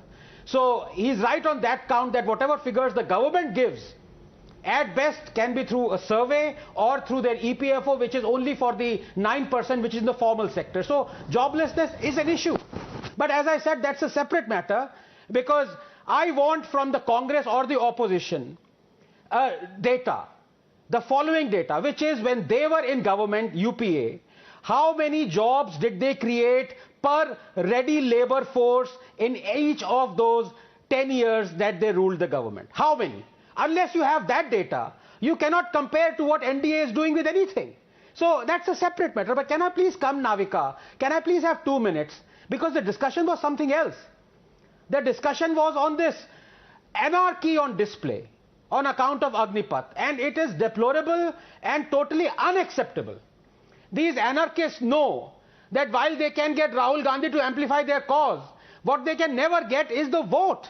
That's the real show of strength. But because it happens every 5 years, these anarchists get 4 years to create mayhem. The flanking 6 months obviously are spent by them to recover from their defeat and lost deposits. I think Japan's Shinzo Abe had really cracked it. Any big reform that he put on the table, he called for a general election. And after he won it, he brought in that reform. Don't think can happen in India, but you get the drift. The essence of anarchism, Navika, is to amplify the tiny minority and make it appear as a huge majority. And the only reply to that is the vote of the huge majority. Perhaps the time has come for the silent majority of farmers and students to come out and say they support these reforms through petitions or peaceful legal marches. Because right now, the world is being hoodwinked by these idiots into believing that all farmers and all students are opposed to these reforms. And finally, let me tell you bluntly, Navika, just 30 seconds. The anarchists are always watching the proceedings with a keen eye, always looking for a crack. And when they see the government, the Supreme Court, the police, the media as weak and scared, from Shaheen Bagh to 370 to farm laws to blasphemy protests and now this, they sense their opportunity and they swoop like vultures. In wanting to halt Modi, these deranged anarchists are halting India. And right now, they can make any sane Indian believe that there's a ring of truth in that half funny, half bombastic Modi meme, where he's looking straight at you and saying, in reality, they are not after me, they're after you. I'm just in the way. And as for Narendra Modi himself, Navika, just 10 seconds. Here is an appeal to him. Tu thakega na kabhi, tu thamega na kabhi, tu mudega na kabhi. Kar shapat, kar shapat, kar shapat, Agnipath, Agnipath, Agnipath. Well said, Anand Ranganathan. I want to ask Dr. Shantanu Sen. Dr. Shantanu Sen, somewhere or the other, is the opposition guilty of fanning the fires because they see an opportunity to take on Narendra Modi, their pet hate? Because that is what it seems like. There may be a few people who have problems or in communication, in understanding of the scheme. It's a reform. It will take time to trickle down. There will be questions that come in. But where is there space for anarchy? And why does the opposition not issue one single appeal saying, guys, stop. If you want a job in the army, this is the short way of losing the opportunity to get there. Because if you're caught in the modern technological world, CCTV cameras capturing you, creating arson and, burning up public property, then that's the short way of losing an opportunity, because you will never get a police verification.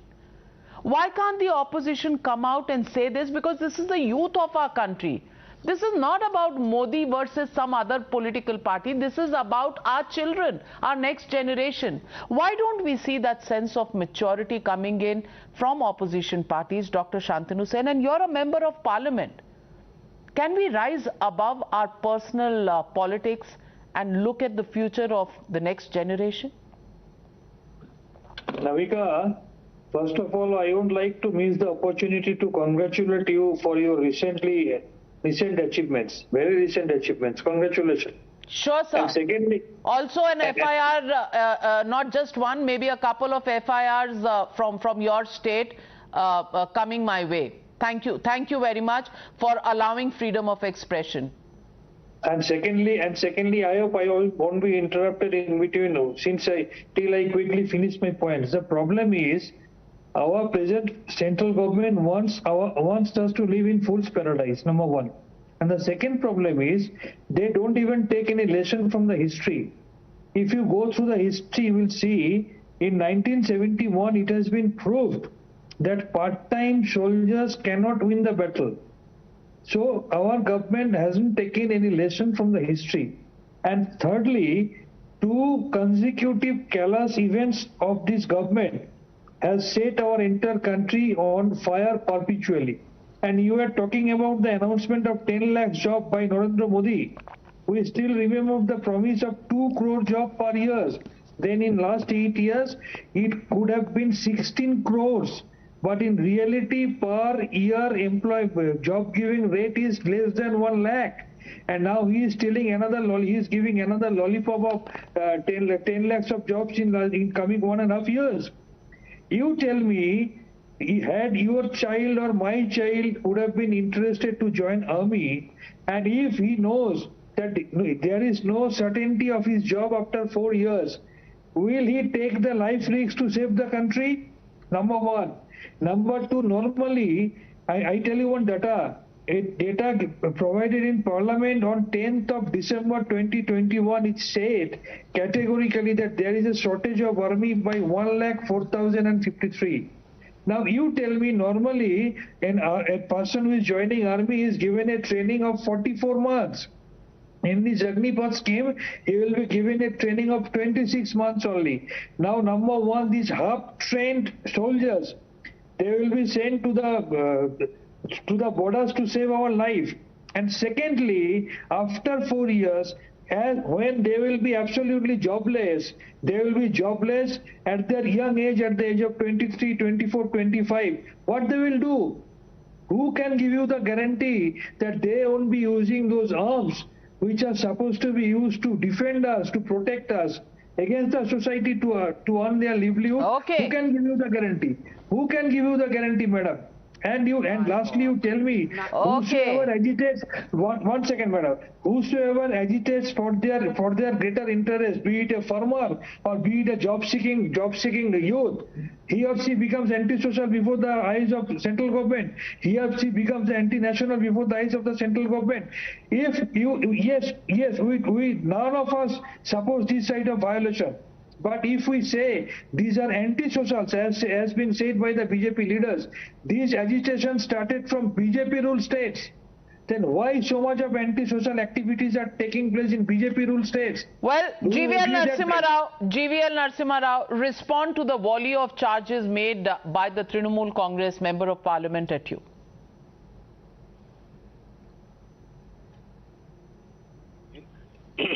I think I'm at a loss to understand as to what is it that has really angered the opposition about the government's announcement. Is the opposition scared that this 10 lakh jobs announced by the Honorable Prime Minister, that 10 lakh jobs will be offered in the government?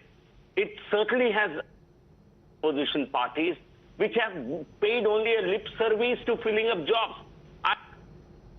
Our friends from the Trinamool Congress, how many lakh jobs have you offered in the state government in the last? You have been in power. How many lakh jobs have the governments of Maharashtra, Rajasthan, and Punjab? How many lakhs have they offered? They have only been paying a lip service I think they are scared that Honorable Prime Minister's announcement of these 10 lakh jobs and 46,000 in armed forces will cause a body blow to their political prospects in parliamentary elections. They are scared about it. Therefore, they are egging on the youth. They are misguiding the youth. I'm confident there will be millions of youth who would want to avail this opportunity, not only to serve their country, but also to get trained and to have this label of... 1 minute. Allow me to come in. Dr.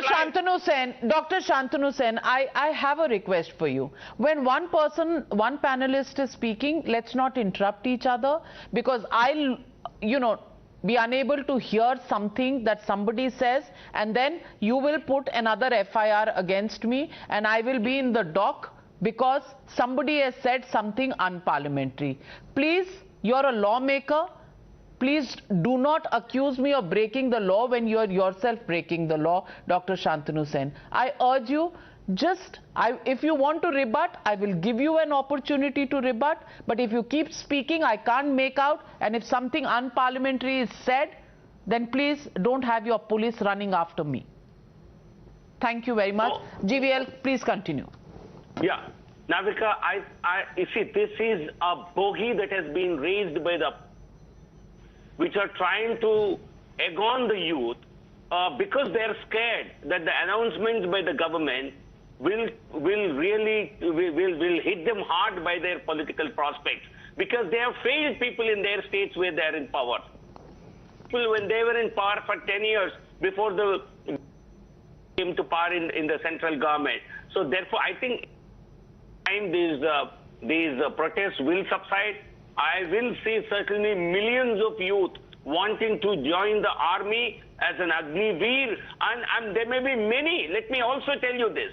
There will be thousands of them who will volunteer not to continue after 4 years and rather pursue alternate careers or look for self-employment opportunities, where the government has assured that they will all be given opportunities to get bank loans besides getting a 12 lakh paycheck after completion of 4 years. And we see, Navika, wherever we see ex-servicemen in villages, in towns, even those who have retired and gone back, they are doing great service to the society by recruiting thousands of, not only making your army younger, making it to fight fit, but will also ensure that there are thousands, tens of thousands of these people who go back to serve the society and bring in certain calm into the society from the anarchists that these people want to create, from the anarchism that TMC and their friends. Let me get in Mr. Akshay Marathe, spokesperson of the Aam Aadmi Party. Mr. Marathe, I want to ask you. There are questions, there are doubts, there are gaps in the communication. I grant all of that. But I want to ask you, why has there been no appeal from any politician to come out and say, hey guys, calm down, don't do arson. You don't have to burn trains. We are asking the questions and we will get you the answers. That's what the beauty of our democracy is.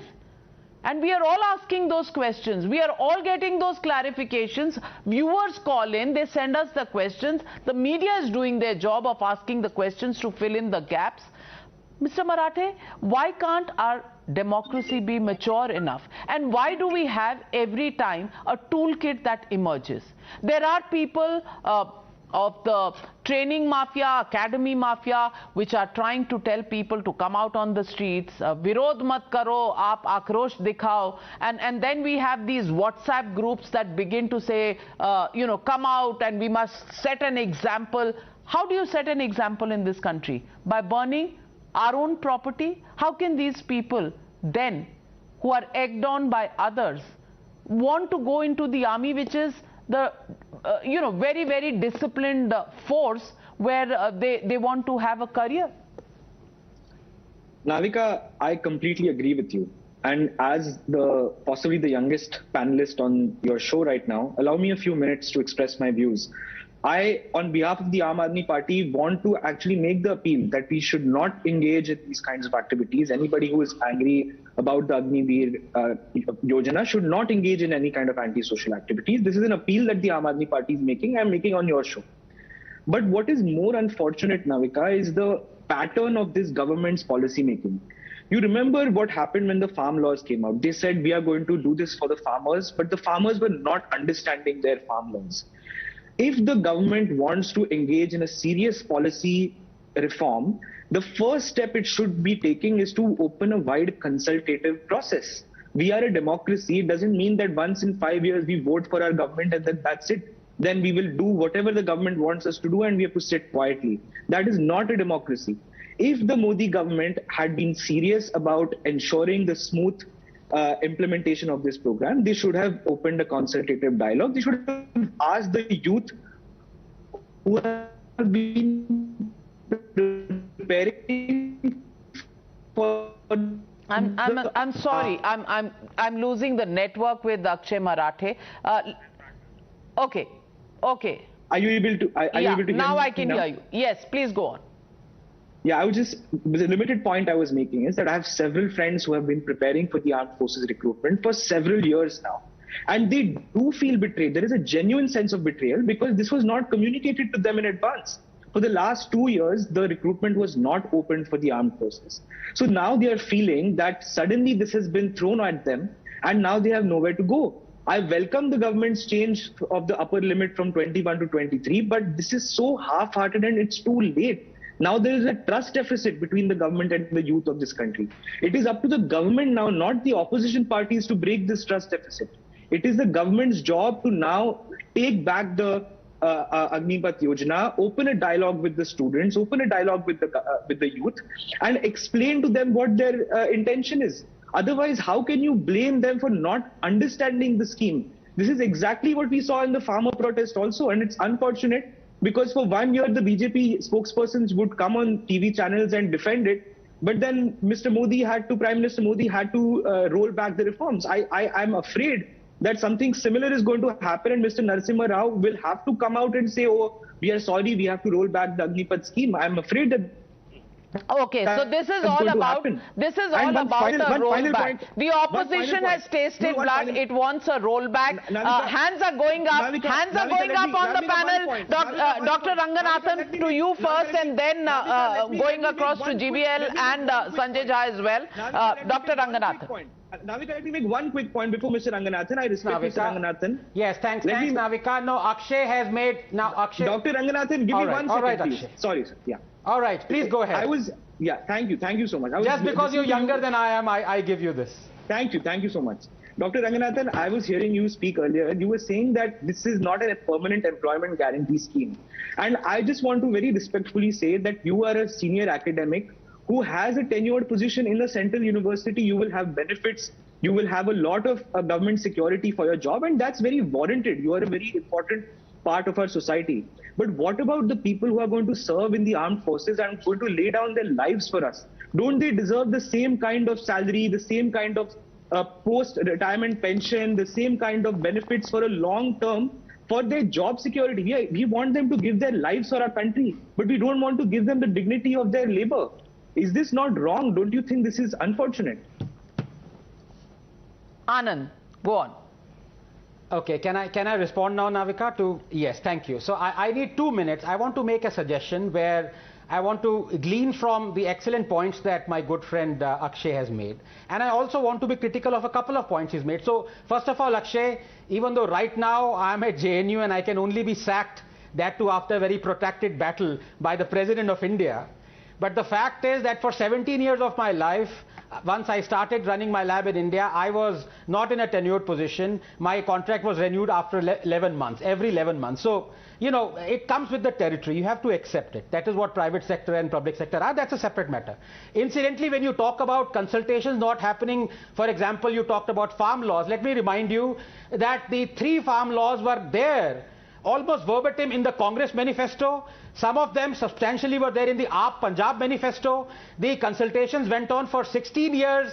They were gleaned from the Swaminathan committee. So it's not true that the farm laws were actually just a figment, procured from thin air. Now, Navika, let me come to what Akshay has said, and that he makes a very substantive point. which is, if I can paraphrase that, what I want to say, Navika, I'll just take a minute, it's very important, and I hope the others appreciate what I'm trying to say here. BJP or the government is a billion-dollar corporation, and I will never tire of repeating this, that while the Congress is a master at deception, the BJP is a disaster at, perception. Let me tell you what I mean by this. They could so easily have tweaked this. Let me give you the data. So as I've already told you, only 50,000 people would be recruited in Agniveer every year. After 4 years, 12,500 of them would be taken up by the army again. 37,500 of them won't be. Do you know this data that the sanctioned strength of Indian police force is 2.8 million? Right now, the employment of Indian police force is only 1.8 million. There is a shortfall of 1 million. Those 37,500 can be taken up by the Indian police force every year for the next 30 years. Like in the IIT JEE entrance, you have the mains exam, and some of them who are ranked, they qualify for the advanced to go into the IITs. The others can go to regional engineering colleges. So the BJP could easily have said that those 37,500 who won't be taken up by the army permanently would be recruited by the Indian Police Service that has a shortfall of 1 billion. This could have easily assuaged a lot of people who are talking about unemployment and employment. This is what I mean. When you say that we've been talking about this, developing this policy for 1.5 years. अरे भाई दो चीजें करो, एक ये समझाओ कि जो 37,500 है उनको इंडियन पुलिस फोर्स चलेगी, उसमें शॉर्टफॉल है. नंबर दो, at the day of the launch, you don't tweak the launch by saying, all right, sorry, we didn't realize that we didn't fill the shortfall for the last 2 years, so let us increase the age from 21. अरे यार ये लोगों को outrage करने की जरूरत क्यों दी? ये पहले ही कर देते. Didn't you know that for 2 years you haven't recruited anyone because of COVID? You could have easily done it yourself, rather than, a clamor for you to do it. This is what I mean. When you thrash heads together, and this is where Akshay has a good point. When you thrash heads together, let them be apolitical. Let people from everyone come and say, look, this will make this policy great. This will make, this tweaking will make it great. This is what I mean. So now, why don't at least the BJP ruled states come up and say, look, those 37,500 is going to fill up the vacancy in the Indian Police Force. Narasimha Rao, there are assurances. There's nothing in writing. And careers are not built on assurances. Everybody will have a genuine doubt in their mind that this assurance can change tomorrow, because governments change every 5 years in every state. Assurances is not enough for people. So is there a gap in communication, or is there a gap in announcing a full policy? Because even now, while Agniveer policy has been announced, what will be the recruitment rules? When will those notifications come out? How do people apply? What's the process? When will it begin? No details anywhere. And is that the reason that these doubts and these gaps in information are creating this kind of reaction on the streets? The Navika, because people know it does take a few days or a few weeks for the government to come out with a notification about this. People do know this. But let me expose the two parties on the panel. Claims as if giving out great jobs. This Delhi government, which has been in office for 7 years, all that they have done, Arvind Kejriwal fraudulently claims he has given some 12 lakh jobs. In an RTI reply recently, the information that was given by the state government, that they have given 3,246 jobs in 7 years. This is the great Aam Aadmi Party which lies creating 12 lakh jobs, 3,000 jobs. And the so-called this Trinamool Congress has wiped off 5.5 lakh jobs only a few months ago. So the youth in Bengal have to run to the rest of the country for any employment. And as a party, they must be shameless in claiming that then they are pro-youth, they are creating employment, and Prime Minister Narendra Modi ji has announced that 10 lakh jobs in all government departments which are vacant will be filled up in a mission mode. And this is what is causing the burn in the stomach of leaders like Arvind Kejriwal and other opposition leaders. They are scared. They are scared. How are they going to convince their electorate? You can claim So how can you, will the friend from Aam Aadmi Party be able to counter this claim? This is by the RTI, 3,246 jobs. My friend GVL Narasimha Rao, you know, politics is not going to answer the questions that students have. And Colonel Dilly, I'm running out of time. I just want to ask you one question. The scheme is good, but do you agree there are still some unanswered questions that are creating these doubts, and which is where the problem really arises and being exploited by politicians, and why won't they? Oh, absolutely, ma'am. There is no doubt that the scheme is good, but as soon as this fog of so-called arson and all move out, and when wisdom will be prevail upon the youth, I think they will see the merit in it. As of now, as what Dr. Ranganathan was mentioning, there are many issues which can be fixed. And even this policy, I don't think anybody would say that this is the final. The policy will evolve itself in the future, and that is how armed forces, there is a flexibility which is there. So that much patience people have to show that there is here is a plan, and here are now we are going to implement it. And as and when there are feedback, there is mechanism in place where those changes can be incorporated. It has happened in the past. I don't see any reason why it can't happen in the future too. Well, very well said, and that's what we are looking forward to. One request that goes from all of us tonight here, and I'm sure my panelists will support me in putting that consensus request out. And I'm taking the consensus for granted because everybody has condemned the arson and the violence that we've seen. All those who want to join the army, discipline is the first requirement. You have doubts? Well, we are with you. We're asking the questions, we'll get you the answers. Wherever there are lacunae, please write in to us. Your questions will be answered, and we will get you those in power to come and sit here and answer each and every question, the last one till it is answered. We will also not rest in peace. But in the meanwhile, arson is not the answer. And I request all political parties to join hands with this appeal to everybody to calm down, to look at the entire scheme, to ask their questions. Getting them the answers is the job of the government, and the media will play its role. On that note, going across to the Navy chief trying to explain the Agnipath scheme, the questions that arise, he tries to address the concerns. That interview that I did earlier today, playing out for all those who have questions. Hari Kumar, thank you for joining me on Frankly Speaking. It's a pleasure to see you. Good afternoon, Navika. Admiral Hari Kumar, the topmost question in everybody's mind. एक सवाल जो सबको सता रहा है वो ये कि क्या ये जो नई स्कीम अग्निपथ स्कीम लॉन्च की गई है इसको पूरी तरह सोचा और समझा गया था? Has it been thought through? आपने इसे विजनरी कहा है. Is it really visionary? Because हम जो स्ट्रीट्स पर देख रहे हैं इसका बहुत ऑपोजिशन हो रहा है. आपका क्या जवाब? ये मेरे ख्याल से ये सबसे बड़ा बदलाव लाने वाला स्कीम है जो आर्म फोर्सेस का एज प्रोफाइल को कम किया जाएगा. ये किस लिए किया गया?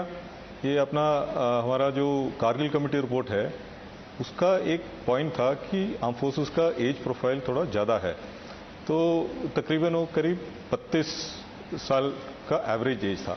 तो उसको कम करने के लिए हमने कई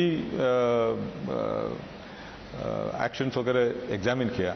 तो finally one of the solutions जो आया है वो is to adopt a scheme like the Agnipath. If you adopt the scheme, ये जो एज प्रोफाइल है वो करीब 25 या 24 तक आ जाएगा, एवरेज एज प्रोफाइल. तो फाइटिंग फोर्स के लिए क्या चाहिए? फाइटिंग फोर्स एकदम फिट होना चाहिए, एकदम यंग होना चाहिए, और इसमें करेक्ट मिक्स होना चाहिए ऑफ जोश और जज्बा और experience as well as maturity. So अभी ये स्कीम आने के बाद ये we will have more or less the right mix, क्योंकि करीब 45% will be the Agniveer overall 10-12 साल के बाद, और 55% विल बी जो एक्सपीरियंस्ड और सीजनड सीनियर पर्सनल होंगे. सो ये सही परसेंटेज में रहेगा. तो हमें एट रेगुलर इंटरवल्स हमें यूथ मिलता जाएगा जो टेक्निकली साउंड है, in the sense they are used to modern gadgets. जैसे एक फॉर एग्जांपल जो स्मार्टफोन का जो यूज़ के लिए किसी को कोई क्लास देने की ज़रूरत नहीं है, वो अपने वो खरीदता है और पूरा सीख लेता है.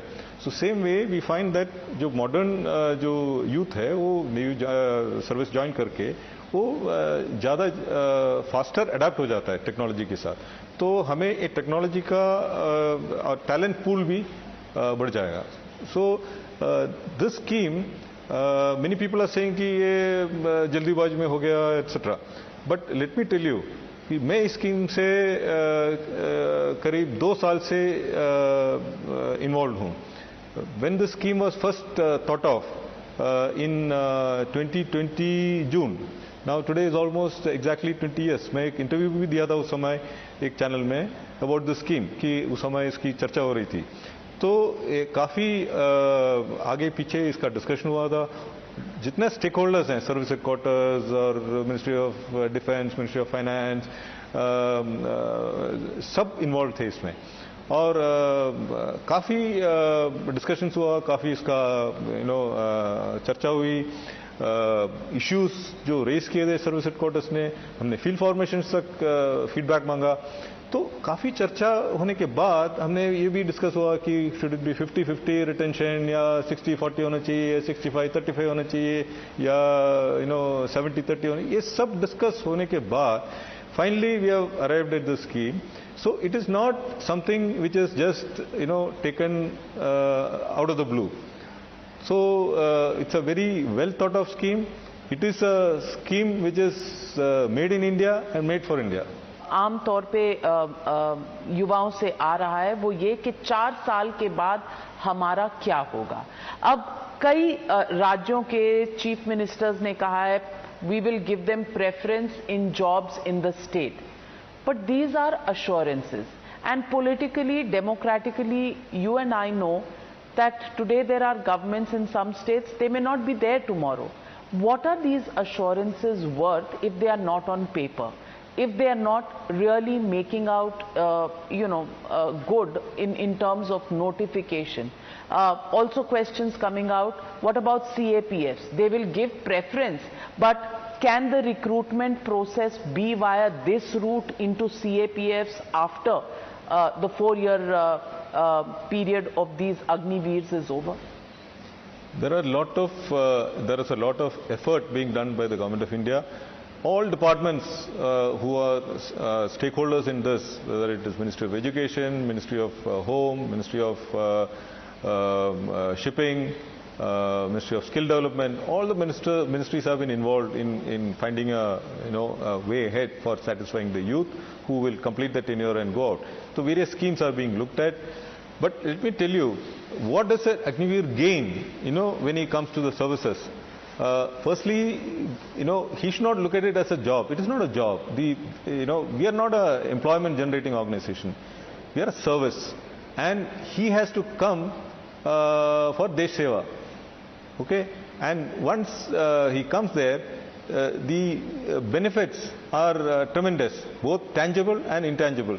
So what are the tangible benefits? He gets trained, he gets skilled, he gets a skill certification, he gets opportunity to get a certain number of credits for his graduation, and if he's joined at 10th, he gets a 12th class certificate. So then he gets a Seva Nidhi, which is about 11 lakhs, which is not a bad amount at all. When you look at what are the and he's physically fit. Now you look at the intangibles. He develops his personality. He knows how to conduct himself. How to speak. How to manage things. So patriotism, the ability to contribute to the nation. So there are so many benefits that he gets, both tangible and intangible, which is what will happen to him. Like he's got an option of whether he wants to continue in service or he wants to leave and do some other job. Even today there are many of our personnel who join and realize that probably this job is not to their liking and they want to leave. But आज वो हो नहीं सकता क्योंकि वो एक बार join कर लिया तो वो 15 साल तक उसको सर्विस में रहने का है. So ये एक ऑप्शन है यूथ को to spend some time and do desh seva, and at the same time build up their character, build up their confidence, build up their skills, and build up the education, and generate a certain amount of money, and then go out in case he wants to go out, या continue in service अगर वो चाहते हैं कि ये life पसंद है मेरे को और मेरे को कंटिन्यू करना है तो फिर तो क्या क्राइटेरिया होगा कंटिन्यू करने के लिए, क्योंकि आपने कहा है कि 25% लोग कंटिन्यू करेंगे, बाकी के 75% तो नहीं करेंगे. उसके क्राइटेरिया क्या होंगे कि 25% आप कैसे चुनेंगे और उसकी ट्रेनिंग कैसी होगी? अब क्या सोचते हैं कि जहां भी हम सिलेक्शन करते हैं वो सिलेक्शन मेरिट पे होता है, सही है ना? तो ये सिलेक्शन भी मेरिट पे होगा. तो हम डिवाइस करेंगे एक सिस्टम जो है जो ट्रांसपेरेंट होगा, जिसमें उसके एक्टिविटीज, उसका performance in exams, performance in his work, all that will be assessed. From the day Agniveer joins, he'll be assessed till the time he completes his 4 years. उसके बाद it will be and then assessed on what criteria? Assessed on his performance, he does courses. It's not that he doesn't do any training. See, there is a misnomer that these people are going to be ill-trained and they'll not be battle-worthy and so on. But if you let me tell you that what is happening today. आज जो recruit आता है वो एक navy में वो 22 हफ्ते का ट्रेनिंग करता है, मतलब 20 हफ्ते बेसिक ट्रेनिंग एस्टैब्लिश में करता है और 2 हफ्ते वो जहाज में जाके करता है. उसके बाद वो एक प्रोफेशनल ट्रेनिंग करता है, मतलब वो इलेक्ट्रिशियन होगा या मैकेनिशियन होगा या गनरी रेट होगा, एंटी सबमरीन वॉरफेयर रेट होगा, जो भी है उसका ट्रेनिंग करता है. वो करीब 4 महीने या 5 महीने का कोर्स है. तो ये दोनों कोर्स करके वो जहाज में जाएगा. फिर अगले 5-6 साल तक उसको कोई कोर्स नहीं है, मतलब ये जो उसके बाद he works on his equipment, he learn things, that is his on job training and he learns how to operate and so on. जब अग्निवीर आएगा he does the same thing. Only thing what you are doing is we are reducing the training period marginally from 22 weeks. We are going to make it 18 weeks. वो 16 weeks basic training करेगा, 2 हफ्ता और जहाज में करेगा. Similarly he does a professional training. वो professional training होगा about 4 months, 4.5 months. उसको भी थोड़ा सा हम adjust कर लेंगे, क्योंकि ये जरूरी है कि training length of training does not decide how training effectiveness or the training output is. It depends upon the quality of training. So आजकल there are new techniques, simulators, emulators, various new measures by which you can improve the training. तो हम training process improve करेंगे और थोड़ा सा training period reduce करेंगे. तो उसके बाद he is available to you for deployment on ships or aircraft or wherever he is required. So there is no deficiency in training. He is not ill-trained. He is a well-trained guy who is going to be available to you. Admiral Hari Kumar, question ये है, are the details, is the fine print missing?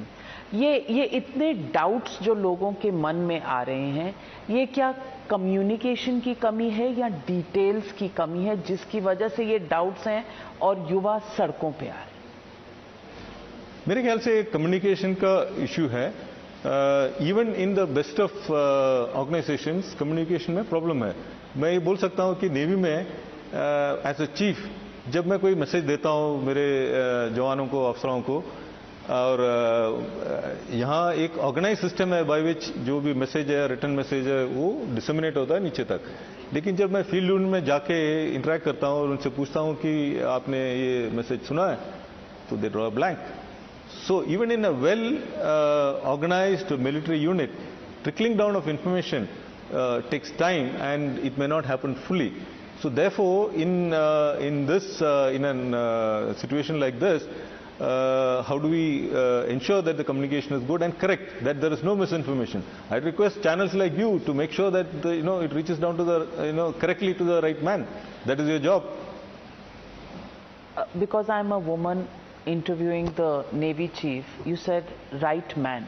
What happens to women in the armed forces? Is there arrangement? Are there details? Because we haven't heard of details being put out for women in the armed forces as part of the Agniveer. Veeranganas ka kya hoga? Dekhiye, I have, as the Navy chief, I have announced that we are going to have women entry in the Navy in the ranks. We have always had officers for the last almost 20 plus years. And we have made many mistakes. We have not really harnessed them properly. So now we've had a lot of rework and rethinking on it, and we are very clear in our minds. We are going to be a gender neutral service. Okay? We don't look at a person whether he's a gent or a lady. And we are going to have all branches, everything open for everyone. Admiral Hari Kumar, this scheme works for the defense forces. Many people feel. Budget for defense is about 5.25 lakh crore. You're spending over 1.2 lakh crores as pensions. तो आपकी bill of pension जरूर घटेगा, ये armed forces का फायदा है. लेकिन कुछ लोगों का कहना है कि आप शुरू हुए थे, ये सरकार शुरू हुई थी 1 रैंक 1 पेंशन से, अब नो रैंक नो पेंशन पर आ गई है, क्योंकि ये जो 75% लोग निकलेंगे 4 साल की उसके बाद, सर्विस के बाद, उनका ना रैंक होगा ना पेंशन होगी. How do you respond to that critic? देखिए, you have to rise above the issues of regions and states and politics, and we must look at the larger issue of national security. And I say that we must keep it well above politics, and we must say that we must see what is good for the armed forces. And I would like to ask, do you want to want your ships, submarines, aircraft, borders manned by the most fit, the fittest, the most capable guys, the youngest, the healthiest guy, manning this thing? Do you want technologically capable guys manning your units, your military? Do you want the most technologically advanced military, which will have its own implications on the level of manpower that is used? Or do you want the military which will deliver the national security requirements with the optimal expenditure? So we have to see how we can modernize and be able to meet the national security challenges.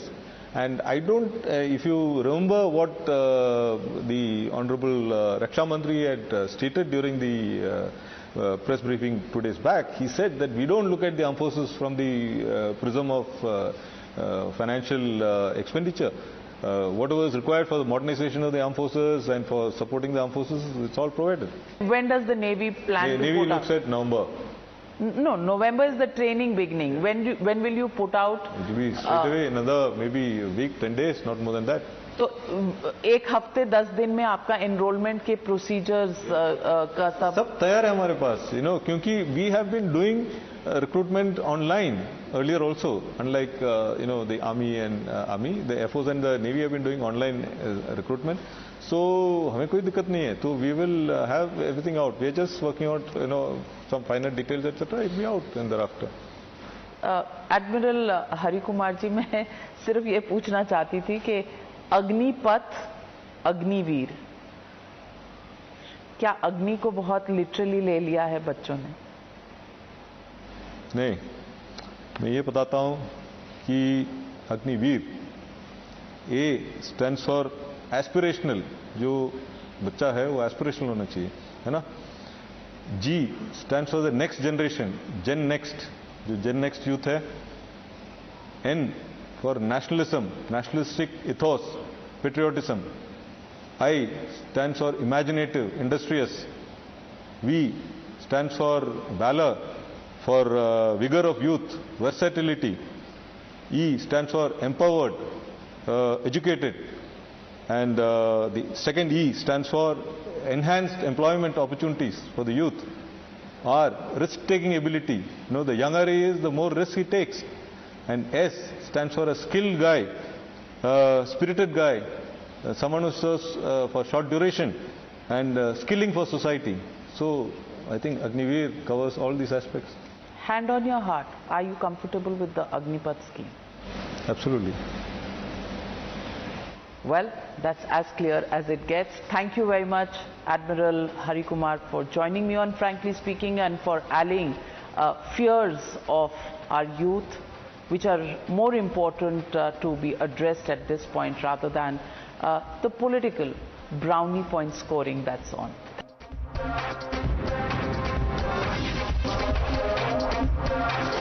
The News Hour at 9 will be right back after the break.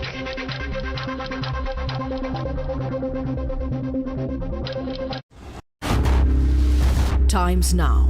Action begins here. When I see young Rahul Gandhi to go and stand with the Naxal supporting students, Tukde Tukde gang, give them ideological, emotional support, to stand with all those, sir, please trust me, there are pictures, there are photographs. He went there, he went to JNU, supported them. Rahul Gandhi is always found standing with the enemies of India. Slowly your party has started sounding as if you are absolutely anti-Hindu. And when I came to UK, people feel your party is now becoming anti-India.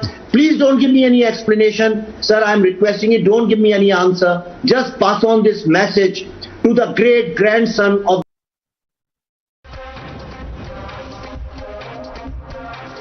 You're watching the News Hour at 9.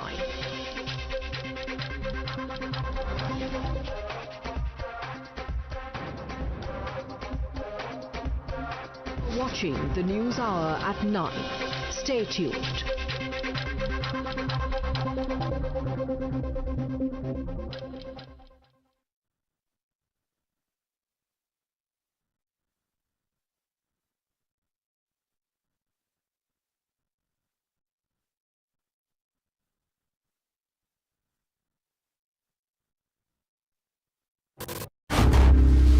Times now. Action begins here.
Good evening. Over the News Hour agenda, I'm Madhudas Gopalakrishnan. Now, the centre's ambitious scheme, Agnipath, is turning out to be its biggest Agni Pariksha. After announcing this 4-year recruitment scheme, the NDA is literally facing trial by fire.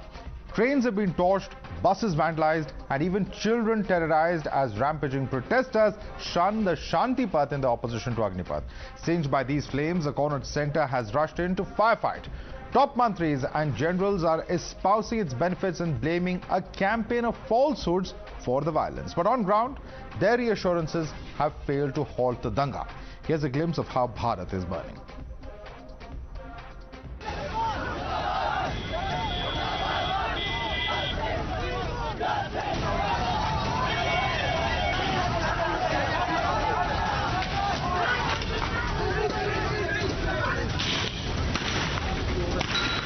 This is the proof that the police have opened the fire, and we can clearly see this is the cartridge here, this is the bullet.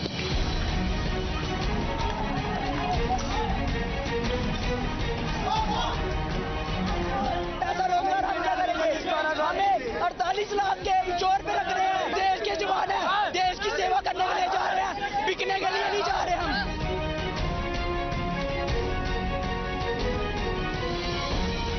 Police वाले को shooting का order किसने दिया? एक बंदा चला गया, शहीद हो गया। शूटिंग में एक बंदा शहीद हो गया, अंदर रखे बेटा।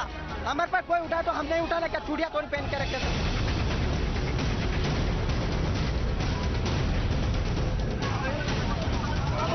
डर लग रहा है क्या? नहीं। किस चीज का डर लग रहा है बेटा आपको? अच्छा बेटा कोई बात नहीं, बेटा बैठ जाओ। किस चीज से डर लग रहा है बेटा आपको? हम ये मांग कर रहे हैं कि इस योजना को खारिज किया जाए, परमानेंट भर्तियां की जाए।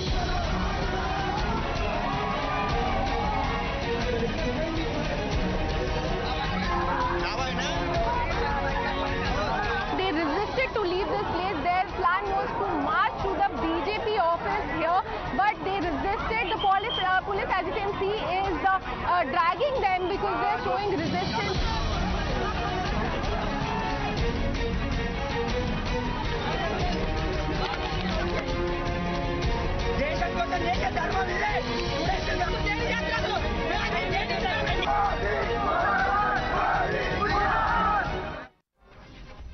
And while arson, assault and anarchy run riot, a fierce political war of words erupts. While the centre appeals for calm, opposition insists on a complete rollback. Bharat के नौजवानों को देश की रक्षा व्यवस्था से जुड़ने और देश की सेवा करने का एक सुनहरा अवसर देता है। पिछले 2 साल से सेना में भर्ती की प्रक्रिया न होने के कारण बहुत से नौजवानों को सेना में भर्ती होने का अवसर नहीं मिला। यह सच्चाई है।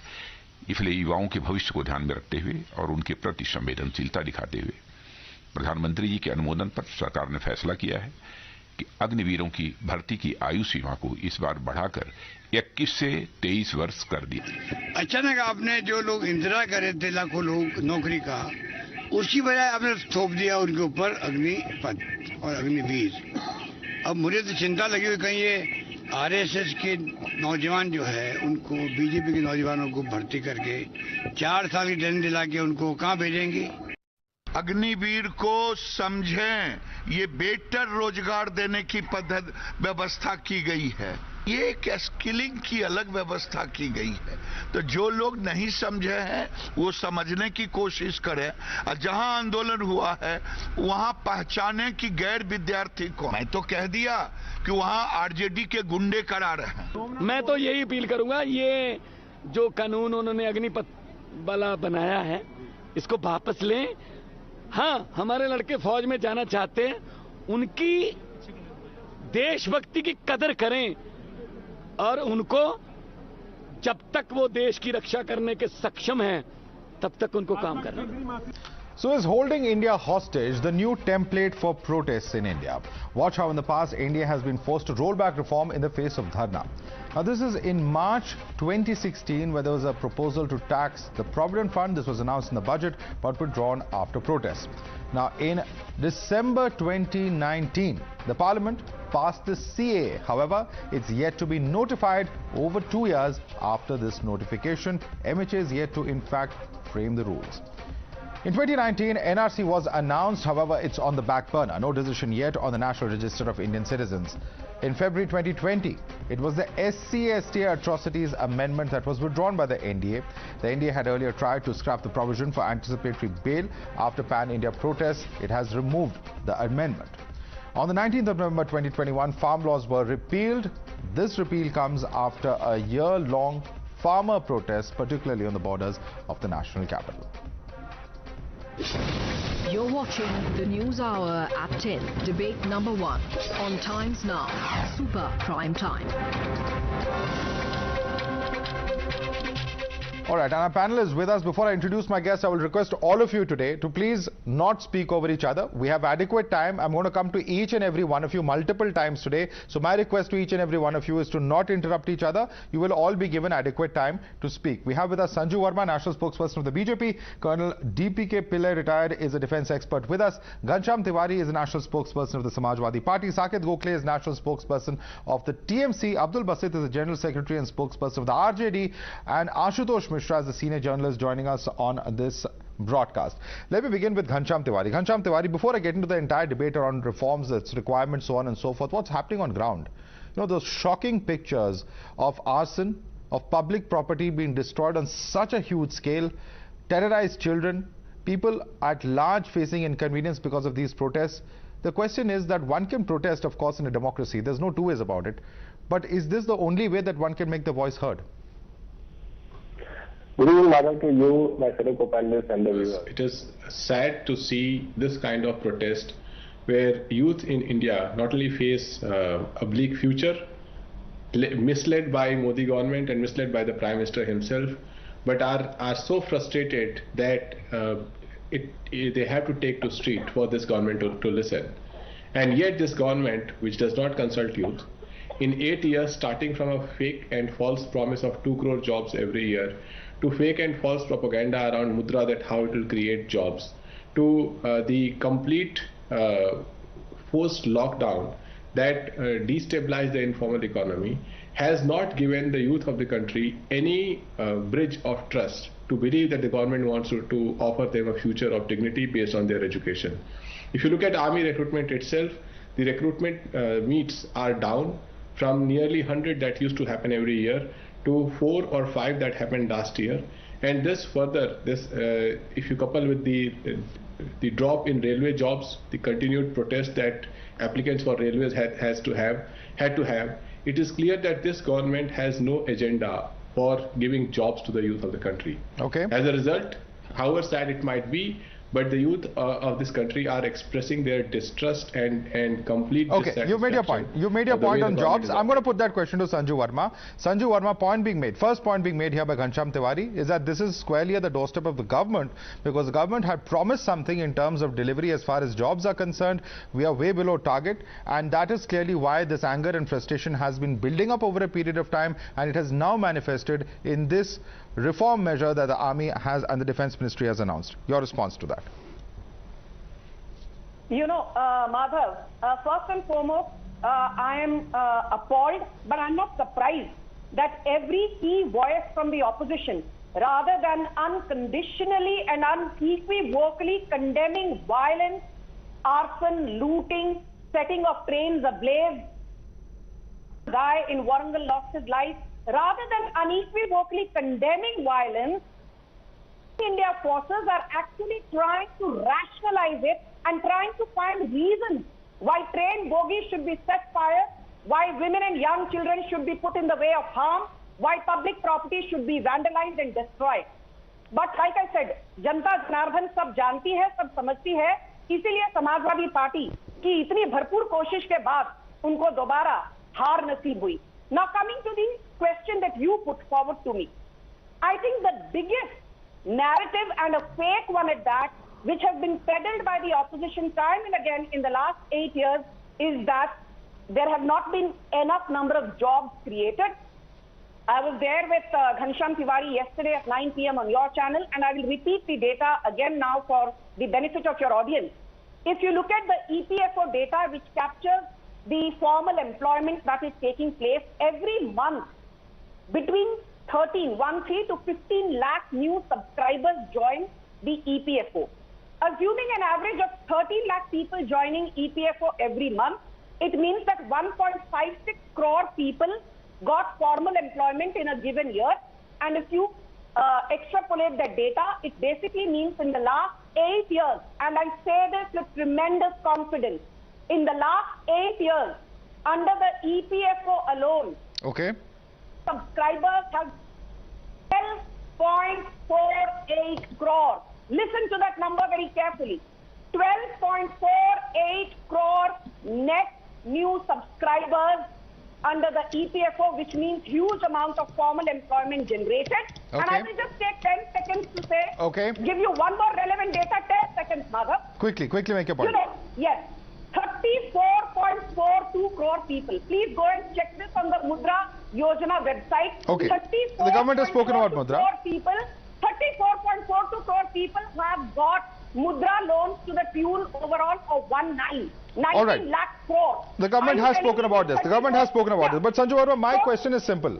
I take your point, and the government has made these announcements in the past as well. It has spoken about this when it comes to employment. But my question is very simple. At the end of the day, this is happening in a state where your government is in power. The JDU and the BJP are in alliance in the state of Bihar, and that is the state that is ironically seeing the maximum amount of unrest on ground. And that leads many to ask the question, because ultimately law and order is at the doorstep of the state government. So this is, I think, a very relevant question in context of the protests that we are seeing unabated in over more than a dozen and a half locations in Bihar. You know, that question is, absolutely right, Madhav. Law and order is a, state subject under the 7th schedule of the Constitution. I'm not going to beat around the bush. I think the Bihar government, I'm sure, will do what needs to be done to ensure that destruction to public property and vandalism that we saw, people engaging in this are not allowed to go scot-free and are brought to book. And I hope at that time the Breaking India forces don't say, "Arey bhai, Bharatiya Janata Party ki jo sarkar hai Bihar mein, look how they are jailing poor youngsters, बिचारे गरीब युवाओं को लेकर jail में भर्ती किया जा रहा है." You know, you cannot have it both ways. You want us to crack the whip, we will crack the whip, but then don't start whining. Let me pose this question across to RJD. the RJD के spokesperson है हमारे साथ अब्दुल बसीद जी. अब्दुल बसीद जी, simple सवाल ये है कि protest किया जाना चाहिए, हर प्रोटेस्ट करने का अधिकार होना चाहिए. Let me rephrase that. End of the day, should these protests be violent in the manner that they are, the kind of arson that we are seeing widespread? Your party has openly supported these protests. You put out statements supporting these protests. But shouldn't protests have, a slightly more responsible nature? Look at the huge amount of public property that's going up in flames.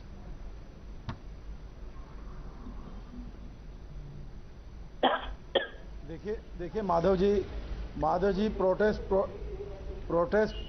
पिछले 8 साल से protest सभी तरह के संगठनों ने protest करने की कोशिश करी, मगर मुझे बता दीजिए आज तक किसी प्रोटेस्ट में बीजेपी के किसी भी सीनियर नेता ने आज तक उसमें आकर कोई काम किया? मेरा ये मानना है कि आरजेडी, मैंने अभी पढ़ा सर, जो आरजेडी का जो स्टैंड है वो देश के नौजवानों, सर मैंने अभी 5 उदाहरण दिए. आरजेडी का स्टैंड, मैंने अभी 5 उदाहरण दिए जहां सरकार ने प्रोटेस्ट के बाद रोल बैक किया है. नौजवान रोड पर आप शायद सुन नहीं रहे थे. माधव आज, हाँ जी, फार्म लोन की बात की, ईपीएफओ की बात की, सारे जो उदाहरण अभी दिए आपने शायद सुने नहीं सर. आरजेडी पूरे देश के नौजवानों के साथ खड़ा है. लालू यादव का एक सिपाही आज नौजवानों के साथ खड़ा है. किसी भी प्रोटेस्ट को, किसी भी तरह के उसको आज तक सेंट्रल गवर्नमेंट ने कोई समर्थन प्राप्त नहीं है, किसी प्रकार की कोई बात नहीं मानी गई. तो आप आगजनी का समर्थन कर रहे हैं सर? हिंदू राष्ट्र बनाना था, हिंदू राष्ट्र तो ये नहीं बना सके, मगर देश को जलाने का काम कर रहे हैं. अब इन्होंने अग्निपथ के नाम पर सर जला कौन रहा है? मैं आपसे एक सवाल ये पूछना चाहता हूँ अब्दुल बसीद जी, जो विरोध प्रदर्शन कर रहे हैं, जो प्रोटेस्टर्स हैं, अगर वो सड़क पे उतर के शांतिपूर्ण ढंग से अपने प्रोटेस्ट करें, क्या आग लगाना ही एकलौता तरीका है अपने आवाज को केंद्र सरकार तक पहुंचाने का? क्या और तरीके नहीं है? आग लगाने का काम गवर्नमेंट कर रही है. आग लगाने का काम, अग्निवीर का नाम ये राक्षस आया है, अग्निवीर का नाम राक्षस, अग्निवीर नामक राक्षस जो देश में आया है, वो आग लगाने का government. Abdul Basid ji, please let's stick to the facts. I think it's a fair question whether protests should not be peaceful, whether public property should be burned in front of everyone's eyes like this. All right, quick rebuttal from Sanju Verma, then I move across to other panel. Sanju Verma. You know, Madhav, Hindi में कहावत है, उल्टा चोर कोतवाल को डांटे, चोरी ऊपर से सीना जोरी. और जो आरजेडी के यहाँ प्रवक्ता बैठे हैं, मुझे हास्यास्पद लग रहा है कि जिनकी पार्टी के शीर्ष नेता लालू प्रसाद यादव को लोग चारा चोर कहते हैं, ये आज बैठकर यहाँ पर भारतीय जनता पार्टी को नैतिकता पर भाषण दे रहे हैं. बीजेपी को नैतिकता पर आपसे पाठ नहीं पढ़ना है, ये बात सुन लीजिए. And second most important point, आपके आरजेडी ने, जो आपकी डायनेस्टी है, तेजस्वी यादव, तेज प्रताप यादव, मीसा भारती, आपकी तो आपस में नहीं बनती और आप बिहार का शासन संभालने का ख्वाब देखते हैं। मुंगेरी लाल के हसीन सपने देखना बंद कीजिए। The BJP government and the JDU in Bihar will crack the whip. I repeat, and the all law right. Let me bring in Saket Gokhale now. Saket Gokhale, as the spokesperson of a responsible political party, I surely hope you're not going to take the line that Mr. Bassett takes. You know, there is protests and there are peaceful protests. This kind of protest, of course, is something that is entirely condemnable. Look at the huge amount of public property that's going up in flames. Look at those pictures of terrorized children. Surely this is something that is avoidable. You may protest government policy, but is this the only way to do so? Look, Madhav, we will have our opinions, and of course violence in any form is condemnable. But the question is, who are you condemning here? I mean, today this was an organized group or an organization taking out, fine, you condemn them, and these are young people coming out. So essentially, yes, I mean, what is happening is very unfortunate. It is deplorable, it is condemnable. But on one side, you have people rattling off EPA for was data. looted also. I'm sorry, I'm interrupting you, but cash was also looted. 3 lakhs rupees was looted from the Bihia station. It's not just arson. It's all sorts of things that are taking place. You remember this while I am speaking, because you don't seem to remember this while the BJP spokesperson is talking. Do not interrupt me. Let me finish. I'm just adding to the point that you're making. You can add it after I'm done talking. You can't interrupt me. Otherwise, I don't want to speak then. Mr. Gokhale, you are making a point. I'm merely adding to it. Please go on. Nobody's taking away your time from you. Please go ahead. You're not meant to complete my sentences. Please do that for the BJP spokesperson. Well, I did ask her questions in case you did not notice, sir. I asked her also tough questions, and I will ask you also tough questions. If you cannot answer tough questions, then please do. You're welcome to. You have every right to decide whether you want to speak or not. But I will ask you tough questions, and I will also ask her tough questions, and every panelist here. Please allow me to moderate the debate and don't set the terms. You forgot to mention that arson was committed. You forgot to mention it. You wanted to add that. What was the question you were asking me? Nothing. So let me finish my point then. No, question I'm asking you is the manner of protest correct? Is this loot of railway stations as a cash correct? Are you justifying this? Are you justifying this on national television? Did you bother to hear what I'm saying? No, you can take your point, but you please calm down and answer the questions that are posed to you. Calm down and answer the questions that are posed to you. There's no need for you to lose your temper here. Calm down. Learn to do your job, yaar. We don't need two BJP spokespersons here. Learn to do your job. No. It's all right. It's all right. We all know what we are doing over here. Mr. Gokhale, if you want to answer the questions that are posed to you, you're welcome to be part of this debate, as will everybody. Whether it is the BJP spokesperson, the RJD spokesperson, the SP spokesperson, all have answered the questions I've posed to them. If you're willing to do so, sir, you're welcome to participate in this debate. Please don't try to set terms. Do not interrupt me while I speak. Okay? Nobody, sir, only a question has been asked for you, but make your point anyway. Again, you're interrupting. Make your point. The floor is yours. Again, you're interrupting.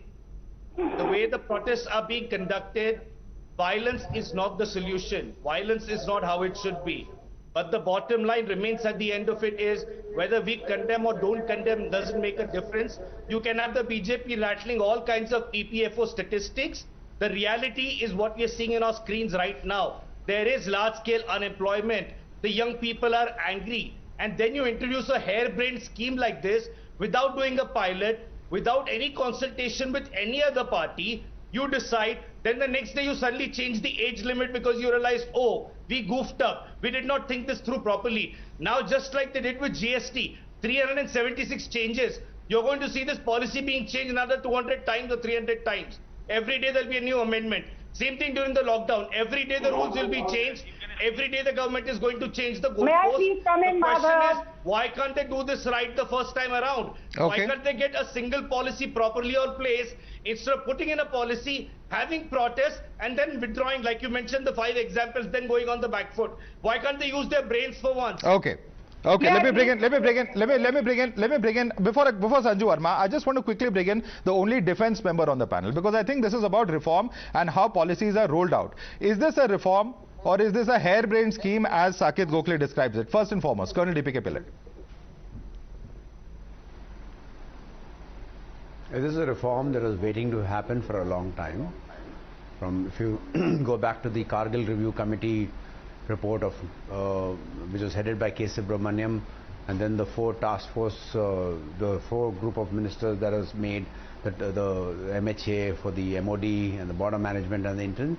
One of the key recommendations in the MOD's the reform of defense was that profile of the armed forces should be younger, and there should be also a focus on technology. And we are seeing that technology, the way the wars are being fought today, not just conventional wars that's happening between Ukraine and Russia or Azerbaijan and Armenia, which was like driven by technology, but also the war that was against the ISIS and others in Iraq and Syria and others. You've seen how technology has been used by both sides.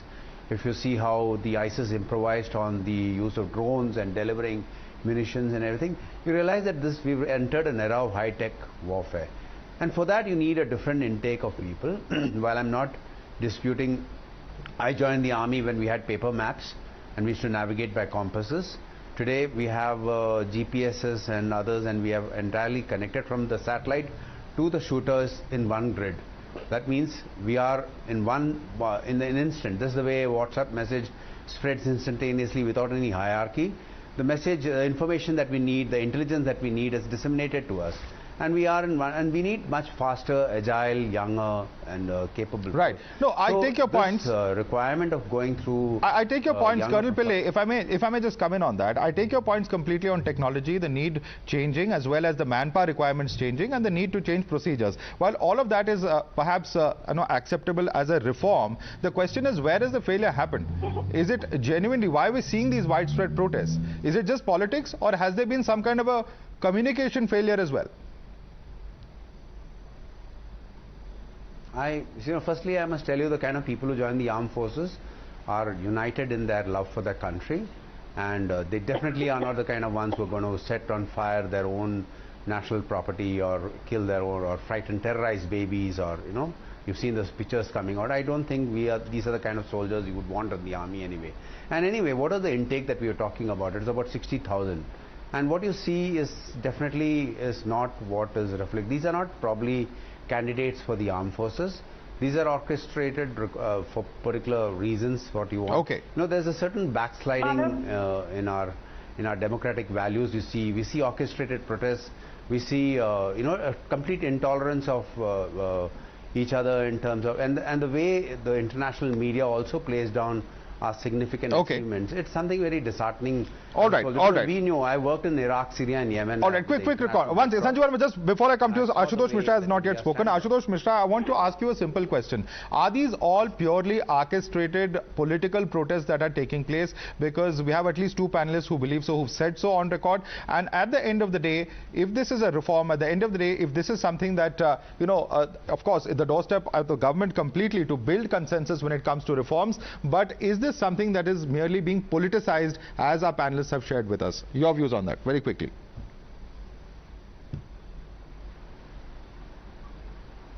I request you to unmute and then speak, Ashutosh. No, I'm not on mute. Yeah, now we can hear you. Please carry on. Okay. So, all the laws that were rolled back earlier also, and even these protests, point to one fact. And that is, Modi ji talks of Man Ki Baat, but he never listens to Jan Manas ke Man Ki Baat. This lack of Man ka connection was exposed during farm laws and the other laws that had to be withdrawn. And it's actually happening here now. What you hear is that only one part or one side of the parties were taken into confidence. And that was the bureaucrats and the ministers. They did not think about what will happen to the youth. There is a saying in Hindi heartland, peet pe laat maro, pet pe laat mat maro. And that's exactly what's happening here. The youth is already suffering from a high cost of living and lack of employment opportunities. Why do people join government jobs? It's because of the financial security and pension that they provide. Okay. If a MP or MLA can get pension after 5 years, why are these people who will serve the country, who will risk their lives for the country? Yeah, that's a valid point. That's a valid point. That's a valid point. Let me put those questions across to Sanju Verma. So 2 or 3 important questions, Sanju Verma. Let me just very quickly paraphrase them. One point is, of course, the entire idea of rolling it back. Yesterday the government announced a 2-year relaxation in the age. Unfortunately, on ground, what happened is that the protests only spread geographically and in their intensity, as we can very well see in these visuals. Now, so the government, of course, has already stepped taken one step back. How much further is it ready to take a step back is of course going to be an important question in context of earlier rollbacks that Saket Gokhale and others have referred to. The second question is this, that if this is such an important, job as far as the patriotism and the role that one plays as a soldier, will this 4-year period really impact on that is an important point that opposition is making. Your response on both these counts. Okay. Madhav, quickly, I first want to say that, Admiral R. Hari Kumar was there on your channel with Navika a couple of minutes back. And I think he captured the essence of this entire scheme. We have never said that the army is an employment exchange. The army, first and foremost, is for those who want to serve the nation, serve the country. At the same time, we also need to find a common medium via means whereby people who join army at a young age are not left high and dry. That is precisely why at the end of 4 years, when you're 21 or 22, you will get, a lump sum package of 11.71 lakh. In addition to the salary that you would be getting for 4 years, you will get an of 48 lakhs, which I think is not small. Tell me how many people in India who are 22 years of age have an insurance cover of 48 lakhs to their credit. Right. Also, the third most important point, Madhav, you asked me a question, please let me finish. I'll just take 45 seconds more. The other important thing is that the government has categorically said that if you want to become an entrepreneur, you will be given bank loan at concessional terms under, the priority sector loan scheme of banks. If you want a government job, be it the CAPF, CRPF, BSF, SAM rifles, you will be given preference. And I think apart from the monetary tangibles, forget about the 48 lakh insurance. Okay. Forget about the salary. Forget about the close to 12 lakh lump sum you will be getting. Okay. I say one thing very clearly on your channel. There is no money that you can, there is no sum that you can put to the intangible benefit that you get of being trained, given world-class training. All right, many hands going up. Many hands going up. Many of our panelists want to rebut you. I'm going to come to each of you one by one. World-class training is what first, you get. Ashutosh Mishra first, and then I come across to the rest of you. Ashutosh Mishra, yes. You can't put a number. Ashutosh Mishra. Training. In India, the people who come to join the defense forces, they come there because of their love for their country. If they wanted to join BSF or police, they would have done it earlier. So this is an insult to their sacrifice. And the 48 one at a time, please. One at a time. One at a time. Requesting both of you. One at a time. Let's not have a shouting match. There's still some time left. Please calm down. Calm down. One at a time. One at a time. He's given training. He's imparted discipline. Okay, Sanjeev Verma will come to you. We'll come to you. There are many who have not yet spoken. Please calm down. Yes, Ashutosh, make your point quickly. So the 48 lakh insurance that she talks about, she should know that it comes into effect only after the person is departed. Okay. It's an insult. She's insulting their sacrifice. Okay. I mean, lies, damn lies, and statistics. Okay. That's what Okay. Ghanshyam Tiwari, your hand was also going up. Quickly, your rebuttal to Sanjeev Verma. Well, three quick points. One, Sanjeev Verma said some numbers. I can tell you the headline that last 2 years, the more people have exited EPFO than joined. In 2018, 2019, 13.94 million new subscribers, 12.3 million exited. Next year, 11 million new subscribers, 11 million exited. The year after, there is a difference of nearly 1 million subscribers who exited versus joined. So a government that is so ready to use data as a propaganda to say that jobs were created, it is shameful that even in the face of the protest, One second, I'm going to come to you. 1 second, please. Let others also speak. Let them make a point quickly. 1 second, let him make his point, please. Ghanshyam. All right, Sanjay, I'm coming to you. Let Ghanshyam complete his point. Ghanshyam.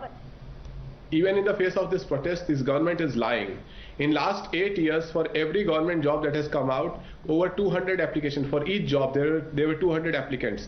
3 railway ministers have promised the railway applicants of over 1 crore railway applicants who applied for the job in 2018, 2019, and what happened. All right. Ghanshyam, I want to come back to the point. I want to come back to the issue at hand, and that is as far as the review committee demand that has come in. And I want to quickly get in a word.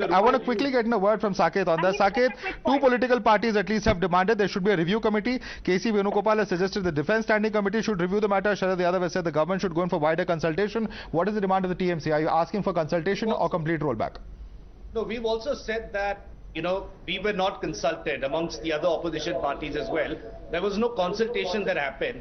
And ideally, the government should really sit down, discuss with the opposition parties, explain. Because look, if this is actually such a great scheme, we would also like to go down to people to and convince them about it. But the question is, when we ourselves are not convinced, valid point. When we ourselves think that this is a very harebrained scheme, on what basis can we go to the people and convince? If the government is able to convince the opposition, sit down with us, we will be more than happy to go and talk to young people. I'm going to let Sanju respond to that. Yes, Sanju Verma, 3 questions coming your way. Your response. Saket Gokhale in the last 15 minutes has changed his stance. He made a valid point that the government and the opposition need to sit together and, move forward, which is a welcome suggestion. But Mr. Gokhale, a couple of minutes back, he said this is a hair-brained scheme. So my point is this.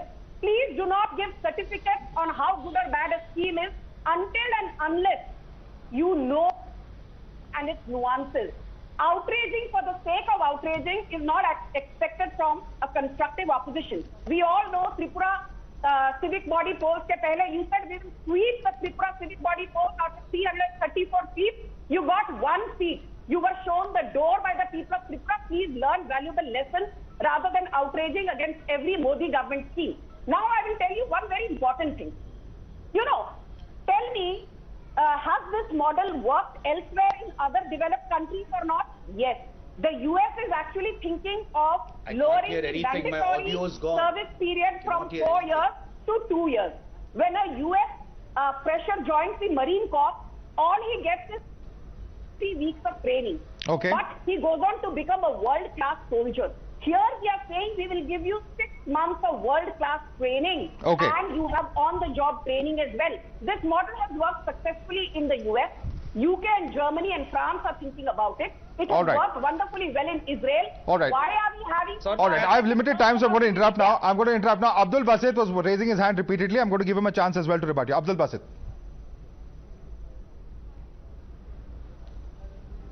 देखिए अब पूरी तरीके से पूरी जो भी 2022 में इनका प्लान था इस देश को हिंदू राष्ट्र बनाने का पूरे फेल हो चुका है सर हिंदू राष्ट्र का इससे क्या लेना देना है अब्दुल बसीत जी प्लीज आज के please this is not got anything to do with Hindu Rashtra this is about the defence forces of the country I beseech you please let us not go down that road today at least for heaven's sake please for heaven's sake आपको जलाने का काम कर रही है central government sir जला कौन रहा है आपको केंद्र सरकार के पॉलिसीज का विरोध कर सकते हैं लेकिन कौन क्या जला रहा है ये सबको दिख रहा है सर विजुअल्स काफी साफ है quick I am going to close this debate with the only man who has worn the uniform on the panel, Colonel Pillai. Colonel Pillai, when you hear all of these objections coming in about how the government should have implemented it, what it has done, where the failures are, as a person who requires or has spoken extensively about reform in the army, and of course is your fear that with the rollbacks that have happened in the past and in the wake of these massive agitations, that the government would perhaps end up rethinking or pushing back this entire scheme, pouring it perhaps into the cold storage? Your response? I really think a government that is democratically elected and that thinks has thought its way through, maybe proper consultation should have been done. But I don't think rollback is an option like the way even the farm laws were rolled back or the others were rolled back. That's not an option that the government should even consider. It's not been set in stone. It's not the 10 commandments that Moses has given and gone away. We can actually tweak the rules and we can change them for better. We've seen the world. We had experiences from the rest of the world. We adapted to our country. We find what is wrong with it and we tweak it and we get improved about it. We have certain problems about the money being available, which is taking away a large amount of our salaries and pensions. So what is it? So I think there's nothing that is. I think that it'd be really nice for a soldier to see his country growing stronger. Because a soldier fights. Well, it is the need of the times. Perhaps things could have been handled a little better is a word coming in from the soldier on the panel. But I'll have to thank on that note all of you. We're completely out of time. Sanju Verma, Colonel DPK Pillai, Ghanshyam Tiwari, Saket Gokhale, Abdul Basit as well as Ashutosh Mishra. Thanks so much for joining us this evening on the Newshour agenda.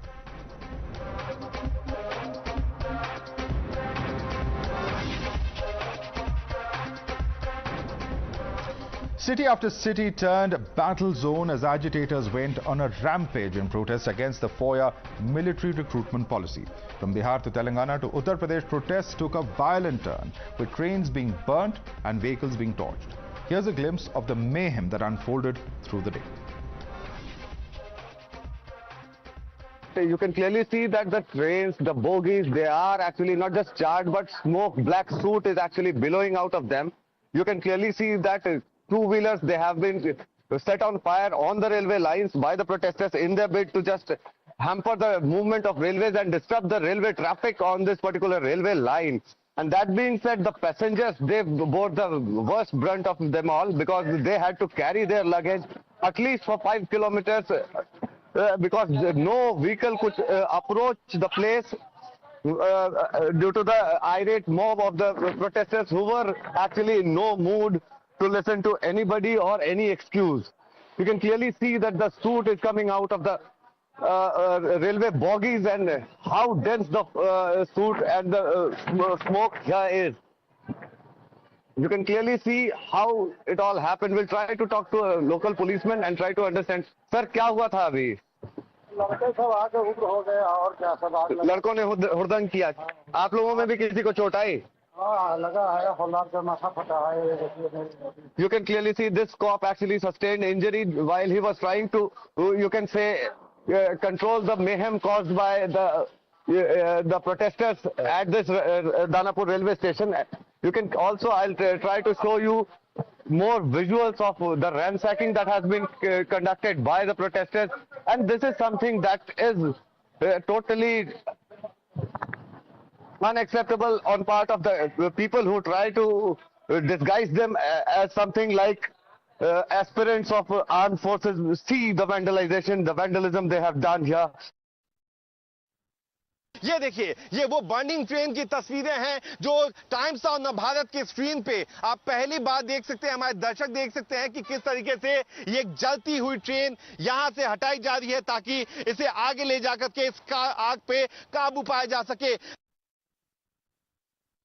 These big bricks have come inside, and look at the courage of these government officials who are still on their chair. ये अभी भी अपने chair पे काम कर रहे हैं क्योंकि इनको पता है कि इनके पीछे ये जो टीवी स्क्रीन है, विभव अगर आप दिखा सकें, ये जो टीवी स्क्रीन है ये वो लाइन है, ये वो महत्वपूर्ण लाइन है जो कई हजार लोगों की जान बचाती है. ये वो लाइन है जिससे लोगों की जिंदगी बचती है. सर कैसे आप लोग यहाँ पे मौजूद है, भाई जी बताएं.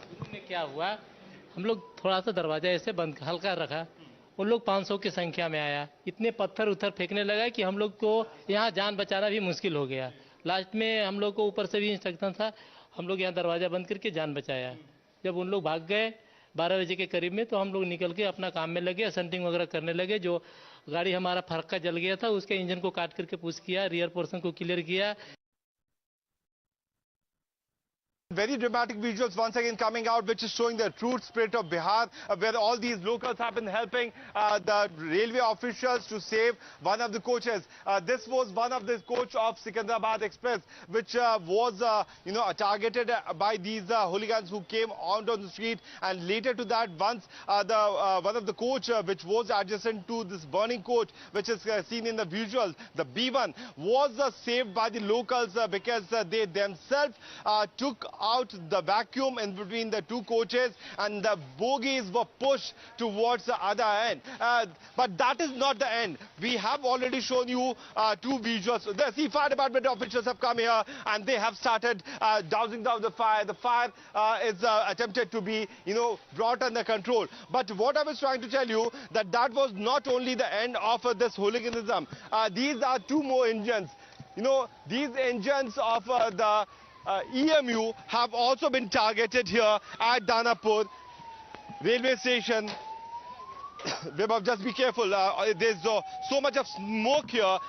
First of all, the glasses were broken, the drivers were sitting here, and if we can show you that smoke is still coming out from these two engines of the DMU.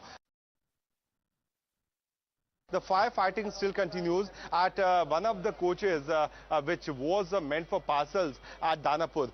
We have also seen the way these police stations have been attacked. We have seen how RPF police personnel have also been attacked. Even these vehicles were burned. So that is certainly giving a clear message that the senior officials had given this kind of instruction to the men on the ground that no forceful action will be taken against these mobsters, because they came in the garb of a student, and none of the state government, as you have seen in the few decades, that none of the political government has ever thought about doing any kind of police action against the students. So certainly the manner in which these protesters have been given a clear-cut safe passage to come out, to carry out hooliganism, to attack government property and then go back safely is something very serious, which will have a very big ramifications in the few days to come.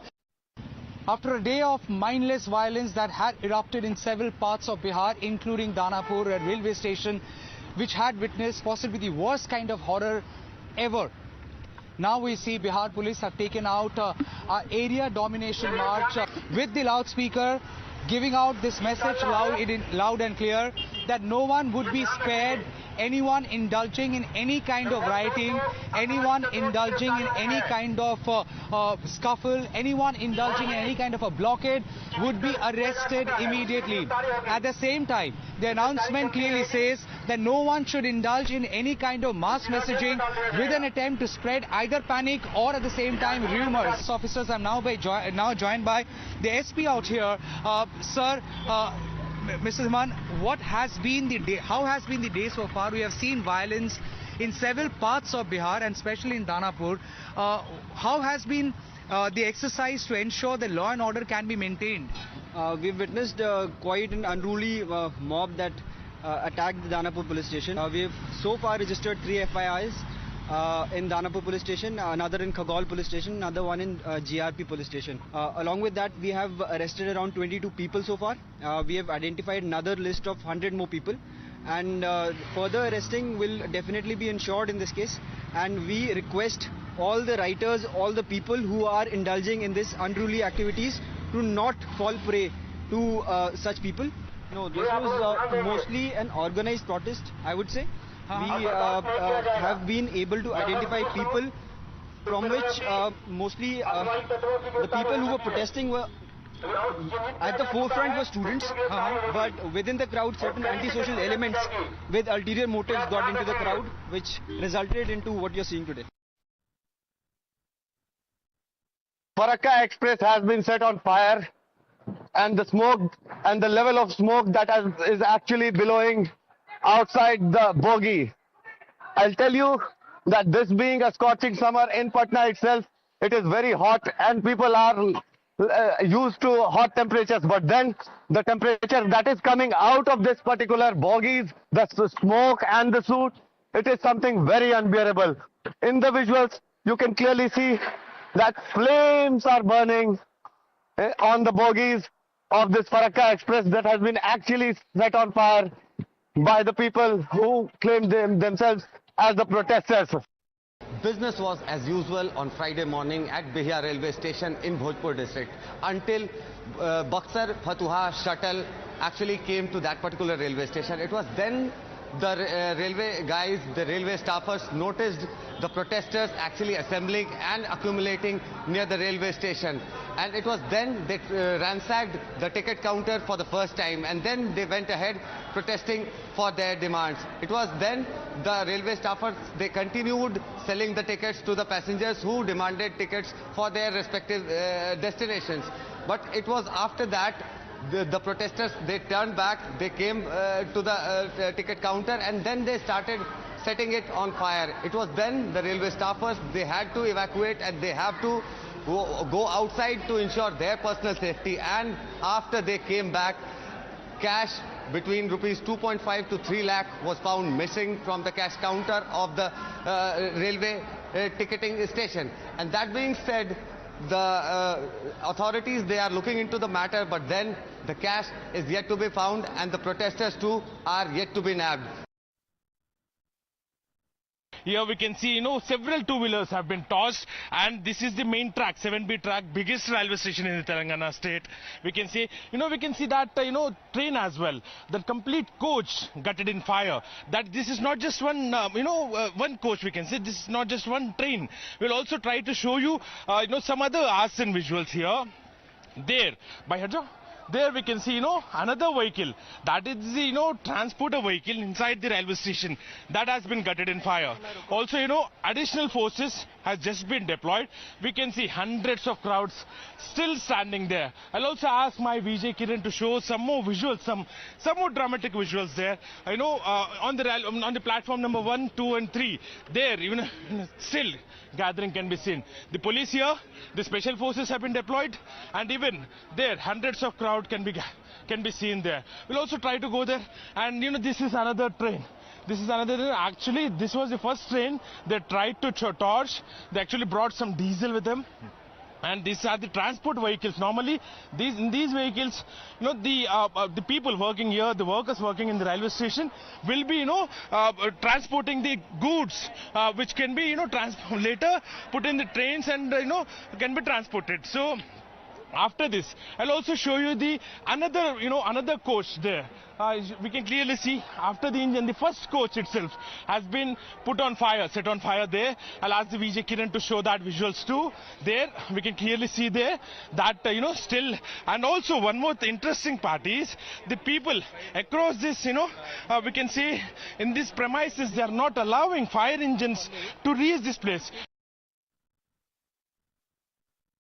After 9-10 hours from the arson began, which actually began at around 9 a.m. today in the morning, all the trains stand, were stand to cancel. Actually, we have saw what happened here at the railway station. Finally, after 9-10 hours, the situation somewhat came to the normalcy. The passengers finally, have been, given permission to enter into the railway station. We were doing live since morning. We have saw what happened. Thousands of protesters gathered here at this railway station. We are right now standing at the platform number 1, and here finally we can see the protesters are allowed here. They are standing in hundreds of numbers. They were actually confused whether the trains are there, whether the trains are cancelled. They had no clue. They were waiting outside the railway station. However, we can say that after 9-10 hours of struggle, after police opened the fire, and after stone pelting, after 3 coaches gutted in fire, and after 10 trains completely vandalized, we can say the situation now is coming to normalcy. We can say now these passengers are being allowed inside to the railway station. This coach has been completely gutted in fire. This was tossed by the protesters initially, and also the goods were actually kept in this express, and this was scheduled to move, and immediately the protesters forcibly entered into the railway station and tossed this coach. Not only this one, but several other coaches were tossed by these protesters. Actually, I'll try to explain what exactly happened. Today morning at around 8:30 a.m. after it was everything planned, we can say, because even Times Now has accessed exclusive videos of the proofs also, we can say, where the protesters have conspired, and we can say everything was planned.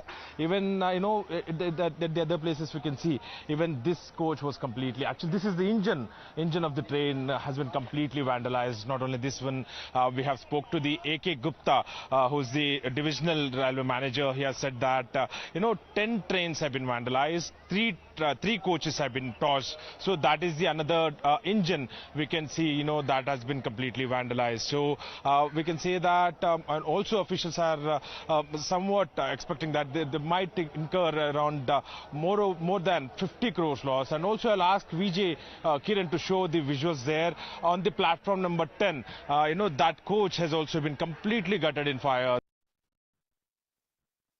Yes, absolutely. As you can see right now, we are at Tappal, where this spot is where the violence actually began You can see the fire service at this point has just reached. If I can ask my video journalist to pan and show you, the fire service has just reached and is looking to douse the fire here.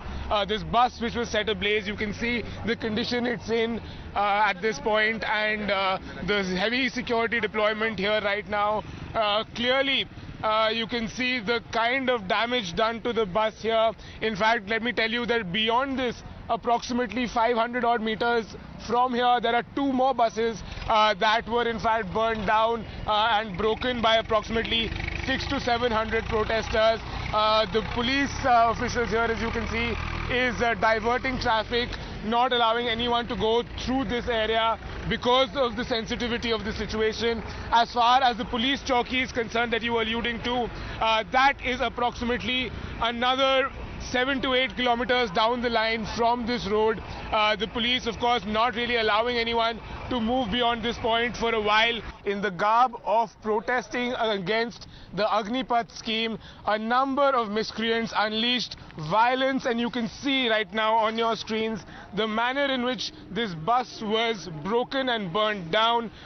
Just moments ago we saw the police ensuring that this area is sanitized and there is no sort of law and order situation present here. So that any of these miscreants do not create any more ruckus beyond this. There are shops that have been closed and shut down throughout this particular road, and as you can see, the remains of the damage that was done, this will be cleared out soon by the security officials, and the required action will be taken, as we have been told. In UP, the protests against Agnipath scheme brought by the central government had largely remained peaceful till this morning, when violence initially erupted in Balia. The railway station there was vandalized and ransacked by students as well as protesters, perhaps coming in from outside as well. And then it spread like wildfire to other parts of Uttar Pradesh as well, wherein road blockades were reported from Varanasi, from Jaunpur, from Amethi and several other districts in the west. But most shocking part emerged after the protesters, the anti-Agnipath scheme protesters, resorted to stone pelting and attacks on the police. And the worst case scenario was actually seen on the Yamuna Expressway that connects Greater Noida with Agra, as well as the national highway that connects national capital Delhi via Mathura with Agra. There, in fact, on this particular national highway, the police had to use force and also had to fire weapons to disperse this mob, which had completely left discipline and was in fact directly attacking the police as well as commuters who were on their vehicles while this protest had erupted. So clearly, while the UP government says very stringent action will be taken against all such protesters which take law into their own hands, but for now the focus of the police remains on restoring law and order and seeing to it that the normal traffic, whether it is road traffic or rail traffic, does not get disrupted or affected by these anti-Agnipath scheme protesters. हम यहाँ इस वक्त टप्पल के उस police चौकी पे है जहाँ प्रदर्शनकारियों के साथ कुछ असामाजिक तत्व मिलकर इस पुलिस चौकी में आग लगा दी। ये देखिए, आप देख सकते हैं किस तरह से एक गाड़ी में आग लगाई गई और उसको उल्टा दिया गया।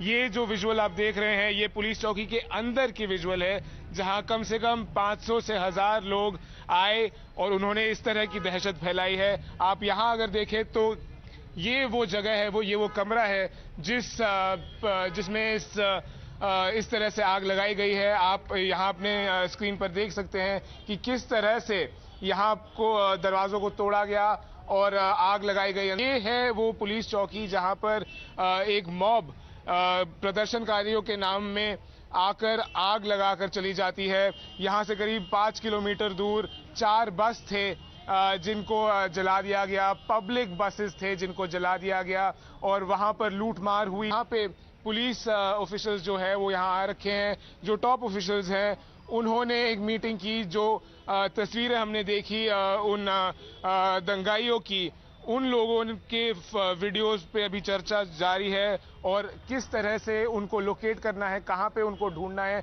उन सब की बातें चल रही है। अरेस्ट फिलहाल कोई हुआ नहीं है इस केस में, लेकिन पुलिस ने इस जगह को सुरक्षित कर ली है और सिचुएशन जो है वो अंडर कंट्रोल है।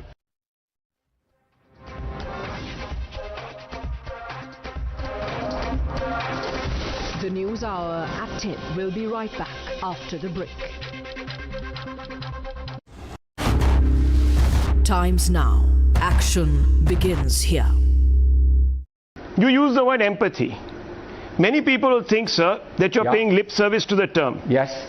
Empathy is acknowledging that a genocide happened. That's your opinion. Let me finish. That's your opinion. Let me finish, sir. Why aren't you letting me finish? I'm not here to satisfy you. What have we set off? Opinion. I can't ask you a question. You finish because you turn everything around. I'm sorry. I'm not. You use these words. Listen, this is my last warning. If you're watching the News Hour at 10.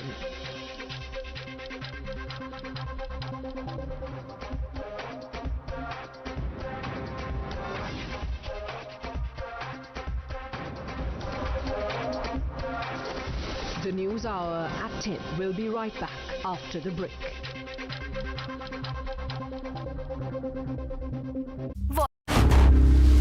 Times now.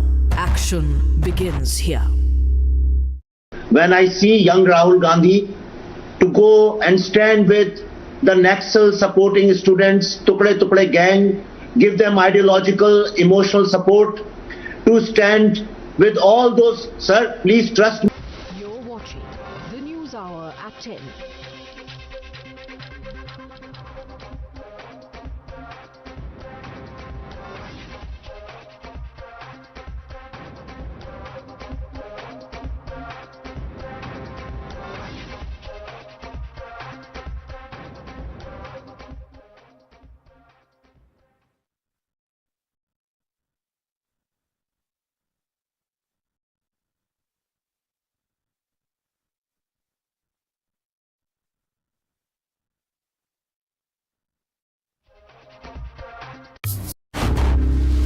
Times now.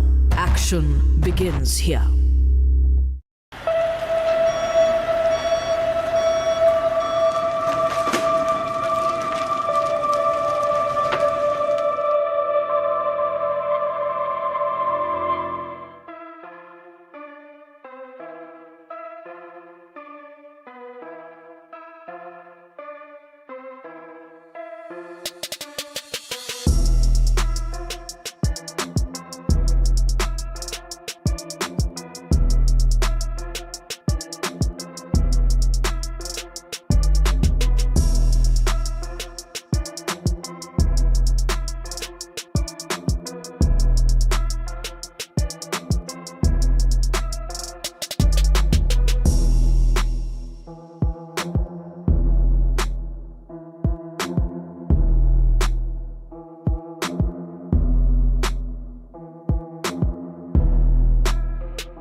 Good evening, hello and welcome. You're tuned into Times Now. This is News Now Overnight and I'm Poonam Burde. Today has been an unfortunate day of violence, arson and loot across the country, especially in Bihar. Over the next 1 hour, we're going to get you all that's made headlines, all of those stories that have come to the fore from across the country as our reporters get us the very latest. But let's get you started with the headlines.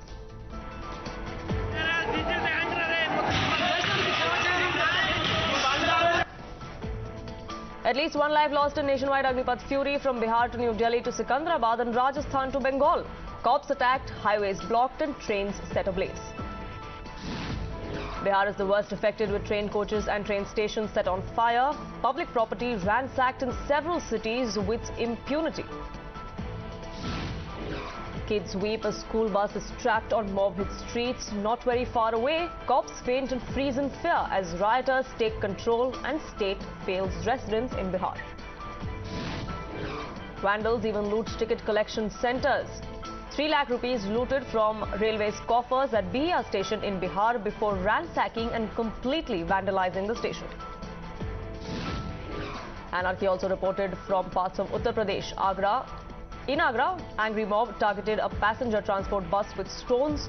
Cops helped them save themselves from flying projectiles. Two cities, one template of instigation. Police probe WhatsApp chats that give mobilization call in Kanpur and in Secunderabad. Defence Minister says Agnipath a great opportunity for youth to join the Indian Army. Says age criteria relaxed to compensate for 2 years of stalled recruitment due to COVID-19. The government's decision to grant this 2 years waiver for the first or the one-time waiver for the recruitment cycle 2022, I think will provide a good opportunity. Army Chief Manoj Pandey announces Agniveer recruitment process will begin in the next 2 days. Says misinformation on the scheme is fueling protests. Navy Chief, in an exclusive conversation with Navika Kumar, refutes allegations that consultations were not held for the program. He says it was well thought out, made in India, made for India scheme. Congress Chief Ministers line up to add doubts, from calling aspirants RSS youngsters to alleging they will become Maoists. BJP hits right back.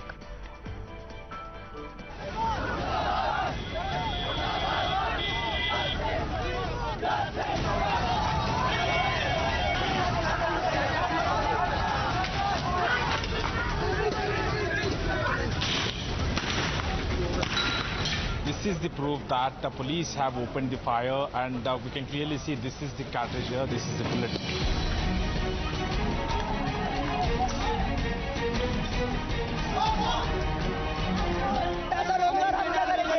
हमें 48 लाख के चोर पे रख रहे हैं। देश के जवान हैं, देश की सेवा करने के लिए जा रहे हैं, बिकने के लिए नहीं जा रहे हम।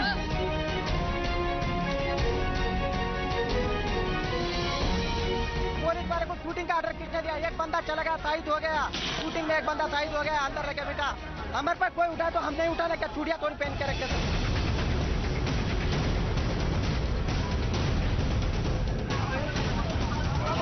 डर लग रहा है क्या? नहीं। किस चीज का डर लग रहा है बेटा आपको? अच्छा बेटा कोई बात नहीं, बेटा बैठ जाओ। किस चीज से डर लग रहा है बेटा आपको? हम ये मांग कर रहे हैं कि इस योजना को खारिज किया जाए, परमानेंट भर्तियां की जाए।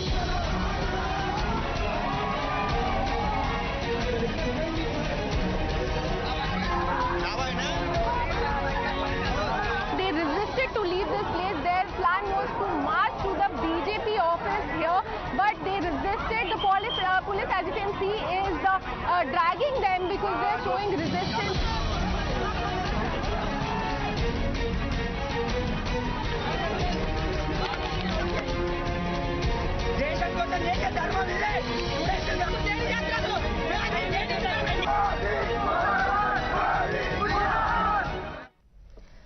Now, we live in a democratic country, and registering our protest is a fundamental right every single citizen in this country has. But what we saw today, the scenes that are on your screens at the moment, are neither a right nor constitutional.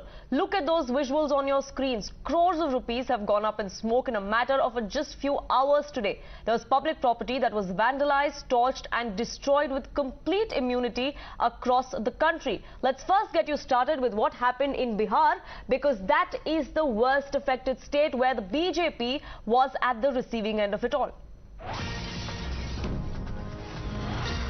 Now in Bihar, like I said, the BJP is at the receiving end, and the house of the state BJP president, Sanjay Jaiswal, was vandalized by protesters today. Times Now has accessed the CCTV footage that shows the mayhem that was caused by these protesters who took law into their own hands, their anger directed at the BJP and at the central government.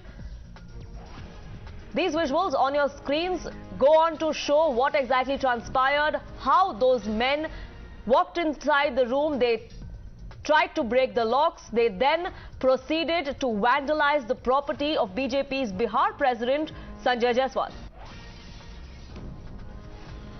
Petrol का nozzle pump निकला है। यह एक पूरी साजिश थी मेरे घर को उड़ाने की। सरकार निश्चित तौर पर इस पर संज्ञान में है और प्रशासन को दिखना चाहिए। जिस तरह की कार्रवाई होनी चाहिए थी, उस तरह की कार्रवाई मेरे ख्याल से संतोषप्रद मैं नहीं कर सकता। आप लोगों को इस तरह की घटनाएं जो हो रही है, यह बहुत दुर्भाग्यपूर्ण है। मैं युवाओं से कहूंगा, ऐसे तो जो भीड़ मेरे घर पे आई थी, वह कहीं से भी आर्मी में जाने वाले जवानों की नहीं थी और सबकी तस्वीरें हैं और मैं जान रहा हूं कि आईआईटी के उस पार के मोहल्ले के कितने लोग थे, मेरे पीछे के मोहल्ले के कितने लोग थे। मैं बहुत सभी को आइडेंटिफाई भी कर चुका हूं। लगभग 100 लोग तो आइडेंटिफाइड हैं और मुझे पूरा विश्वास है कि प्रशासन उन पर उचित कार्रवाई करेगा। Aditya is with me for more on this. Now, Aditya, the BJP state president also going on to say there that many of those people who are caught on the CCTV cameras vandalizing his home and his property have been identified. But has any action been taken against those vandals? Well, exactly. As far as the BJP state president, Dr. Sanjay Jaiswal, is concerned, he has categorically said that he identified not less than 100 you can say persons who were actually involved in that particular vandalization, and that apart he has raised serious questions that the mob actually conspired to execute an explosion there. So this is something very serious, and that apart Dr. Jaiswal has, of course, he has said that the government has taken cognizance and stern action will follow, but then this is something to remind here that the protest is getting increasingly violent day by day, and also that it is the situation is actually escalating against the BJP. You can categorically see that two MLAs, the Varisaliganj MLA Aruna Devi and MLA CP Gupta of Chhapra were actually attacked.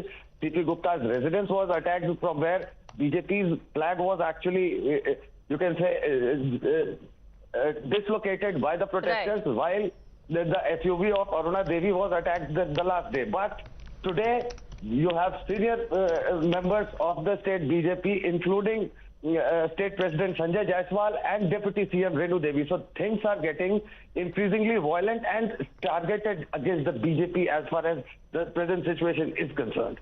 Right, do keep a track of what happens in Bihar, because that clearly remains the worst affected state as far as the protests over the new Agnipath scheme is concerned, because different parts of Bihar today were burning. There were vehicles that were set ablaze on the roads. They were set ablaze on railway tracks as well. There were railway stations which were vandalized. There were passengers that were stuck there fearing for their lives, but these protesters absolutely did not care. Look at those visuals on your screens, and unfortunately that's not just from one particular location in Bihar. Those were the scenes that we saw across the state, where several long-distance trains and their bogies were set ablaze as they were waiting on those stations there. Thankfully, there has been no casualty, no loss of life as far as those arson incidents go, but the brunt of this entire arson is being borne by the Indian Railways. Just at Danapur, we're given to understand that about 163 crore rupees has been lost in just one day. You can clearly see that the trains, the bogies, they are actually not just charred, but smoke, black soot is actually billowing out of them. You can clearly see that two-wheelers, they have been set on fire on the railway lines by the protesters in their bid to just hamper the movement of railways and disrupt the railway traffic on this particular railway line. And that being said, the passengers, they bore the worst brunt of them all, because they had to carry their luggage at least for 5 kilometers because no vehicle could approach the place due to the irate mob of the protesters, who were actually in no mood to listen to anybody or any excuse. You can clearly see that the soot is coming out of the railway bogies, and how dense the soot and the smoke here is. You can clearly see how it all happened. We'll try to talk to a local policeman and try to understand. Sir, क्या हुआ था अभी? लड़के सब आके उग्र हो गए और क्या सब आग लगा। लड़कों ने हुड़दंग किया। आप लोगों में भी किसी को चोट आई?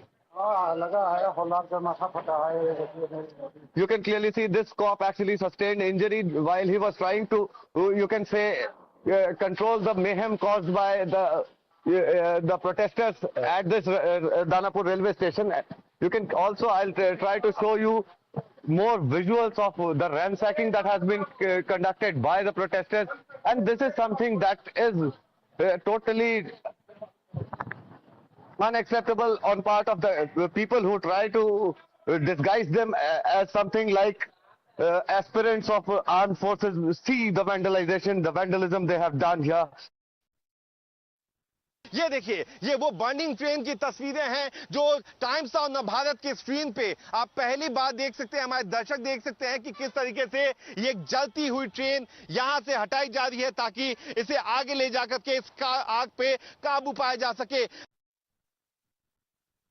These big bricks have come inside, and look at the courage of these government officials who are still on their chair. ये अभी भी अपने चेयर पे काम कर रहे हैं क्योंकि इनको पता है कि इनके पीछे ये जो टीवी स्क्रीन है, विभव अगर आप दिखा सकें, ये जो टीवी स्क्रीन है ये वो लाइन है, ये वो महत्वपूर्ण लाइन है जो कई हजार लोगों की जान बचाती है। ये वो लाइन है जिससे लोगों की जिंदगी बचती है। सर, कैसे आप लोग यहाँ पे मौजूद है? पाजी बताएं। क्या हुआ, हम लोग थोड़ा सा दरवाजा ऐसे बंद हल्का रखा, उन लोग 500 की संख्या में आया, इतने पत्थर उथर फेंकने लगा कि हम लोग को यहाँ जान बचाना भी मुश्किल हो गया। लास्ट में हम लोग को ऊपर से भी इंस्ट्रक्शन था, हम लोग यहाँ दरवाजा बंद करके जान बचाया।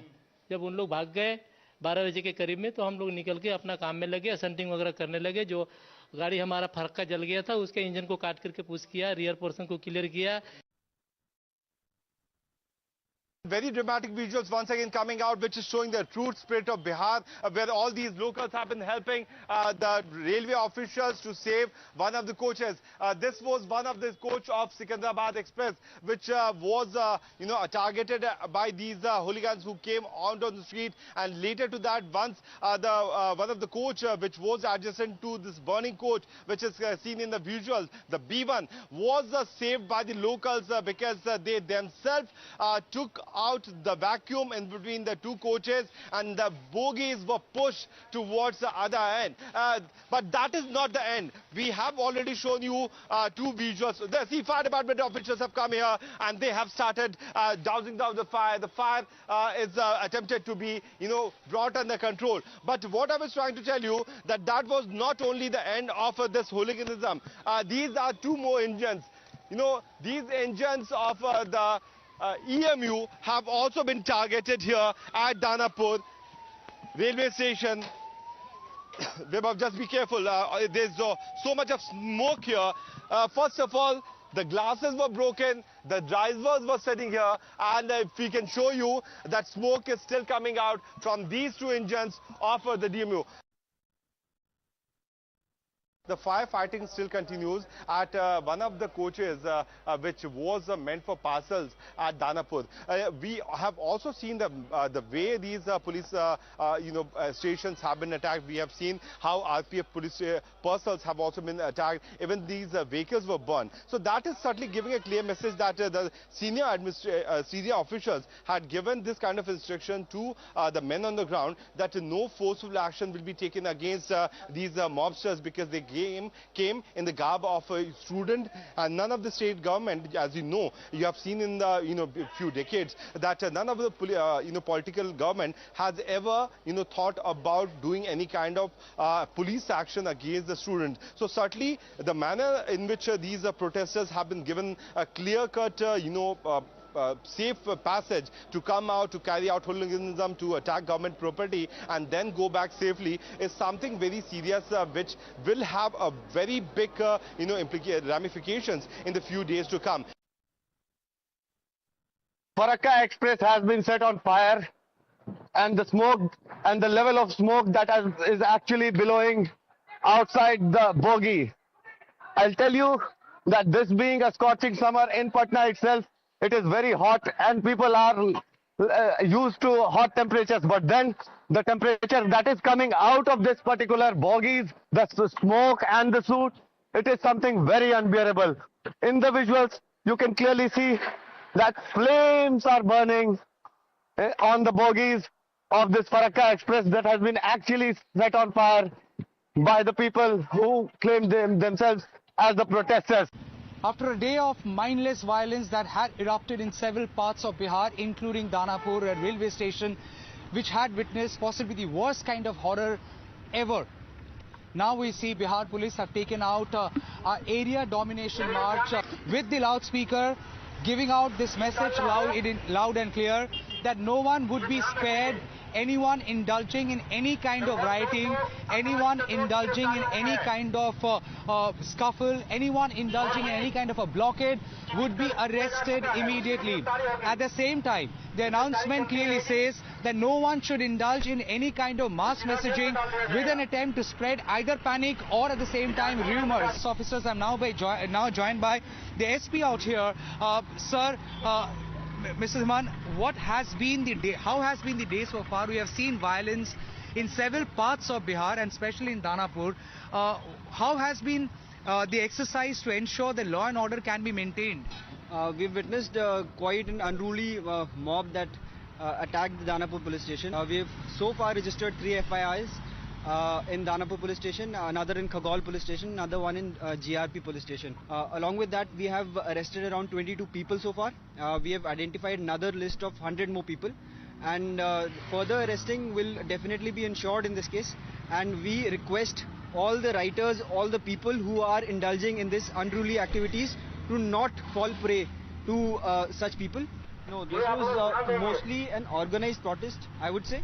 We have been able to identify people from which mostly the people who were protesting were at the forefront were students, but within the crowd certain antisocial elements with ulterior motives got into the crowd, which resulted into what you're seeing today. Now, you saw the kind of violence and arson that took place in across parts of Bihar, in fact, but it was not just that. There was loot as well that happened in broad daylight. Protesters barged into the ticket distribution center in Bihia. They ransacked the office. They completely destroyed it. The employee there says it was an attempt to burn him alive. They then escaped with 3 lakh rupees in cash from that particular center. Business was as usual on Friday morning at Bihar railway station in Bhojpur district until Buxar Fatuha shuttle actually came to that particular railway station. It was then the railway guys, the railway staffers noticed the protesters actually assembling and accumulating near the railway station. And it was then they ransacked the ticket counter for the first time, and then they went ahead protesting for their demands. It was then the railway staffers, they continued selling the tickets to the passengers who demanded tickets for their respective destinations.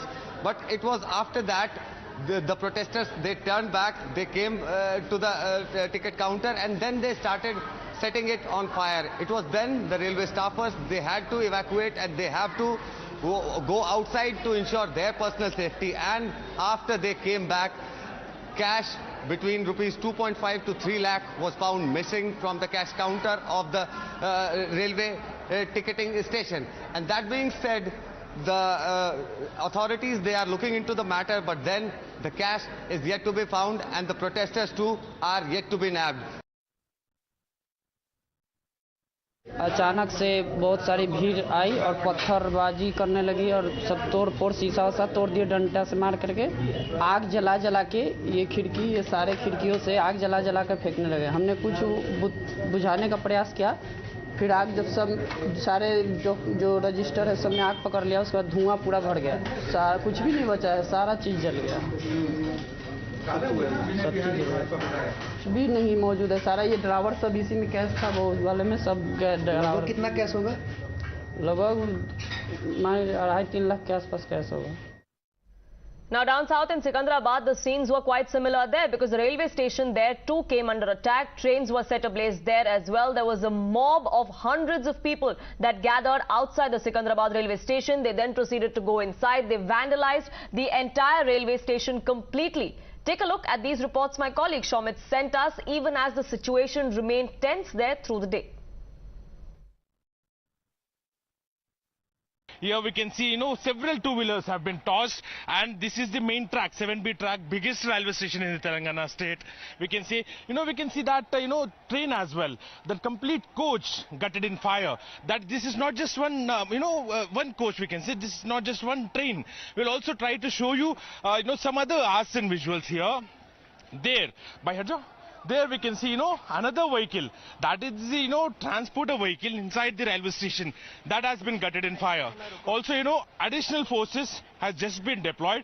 We can see hundreds of crowds still standing there. I'll also ask my VJ Kiran to show some more visuals, some more dramatic visuals there. On the platform number 1, 2 and 3, there, even still gathering can be seen. The police here, the special forces have been deployed, and even there hundreds of crowd can be can be seen there. We'll also try to go there, and this is another train. This is another train. Actually, this was the first train they tried to torch. They actually brought some diesel with them. And these are the transport vehicles. Normally, in these vehicles, the people working here, the workers working in the railway station, will be, transporting the goods, which can be, later put in the trains and, can be transported. So, after this, I'll also show you the another coach there. We can clearly see after the engine, the first coach itself has been put on fire, set on fire there. I'll ask the VJ Kiran to show that visuals too. There, we can clearly see there that, still, and also one more interesting part is the people across this, we can see in these premises, they are not allowing fire engines to reach this place. After 9-10 hours from the arson began, which actually began at around 9 a.m. today in the morning, all the trains stand, stand to cancel. Actually, we have saw what happened here at the railway station. Finally, after 9-10 hours, the situation somewhat came to the normalcy. The passengers finally, have been, given permission to enter into the railway station. We were doing live since morning. We have saw what happened. Thousands of protesters gathered here at this railway station. We are right now standing at the platform number 1, and here finally we can see the protesters are allowed here.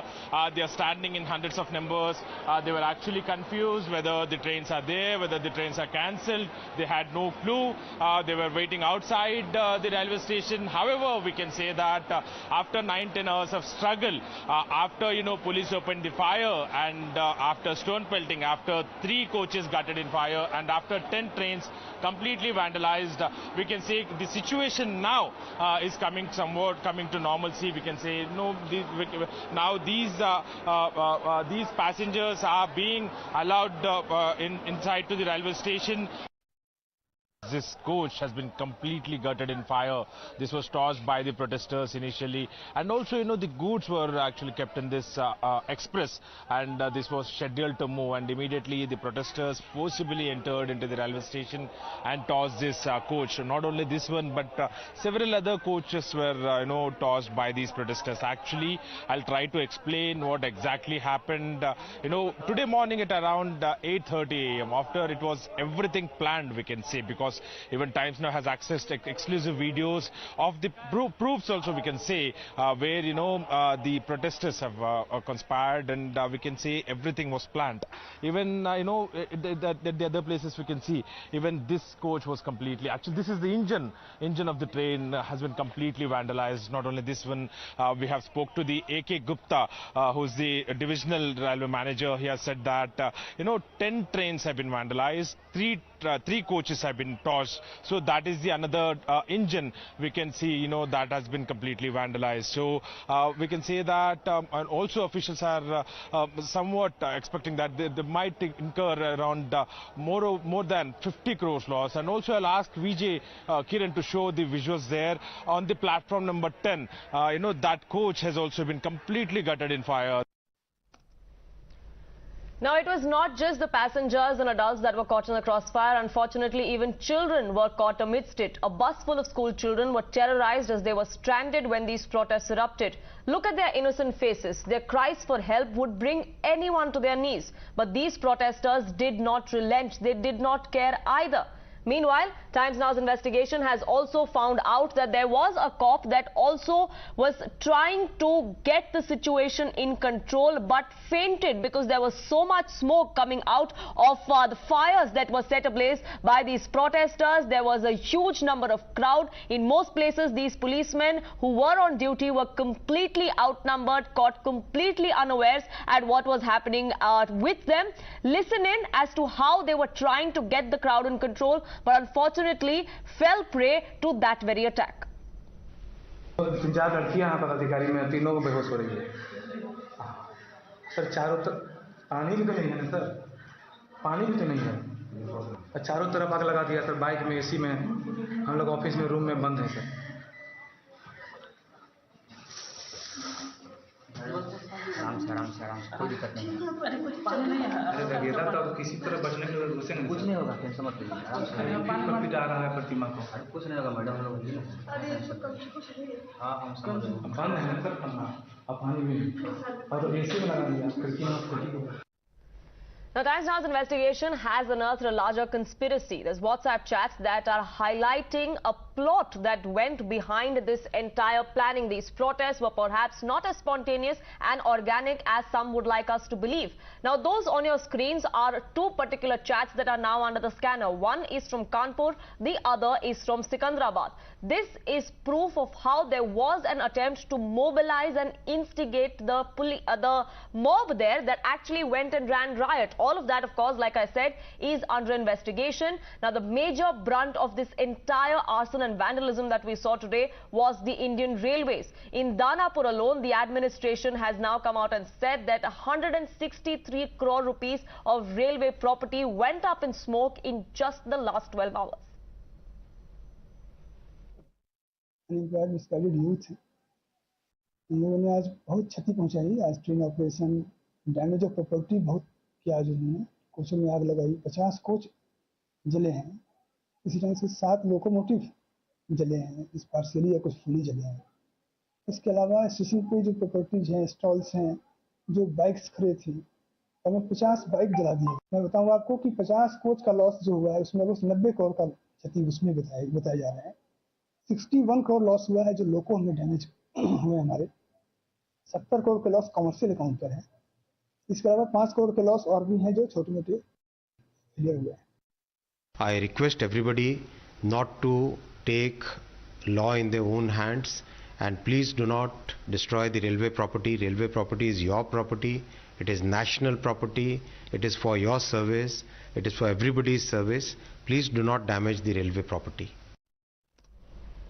Now, perhaps these protesters were egged on by misinformation campaigns that are doing the rounds online, like these videos that you see on your screens. These videos are made by those running academies that prepare aspirants for the army, instigating them against the Agnipath scheme.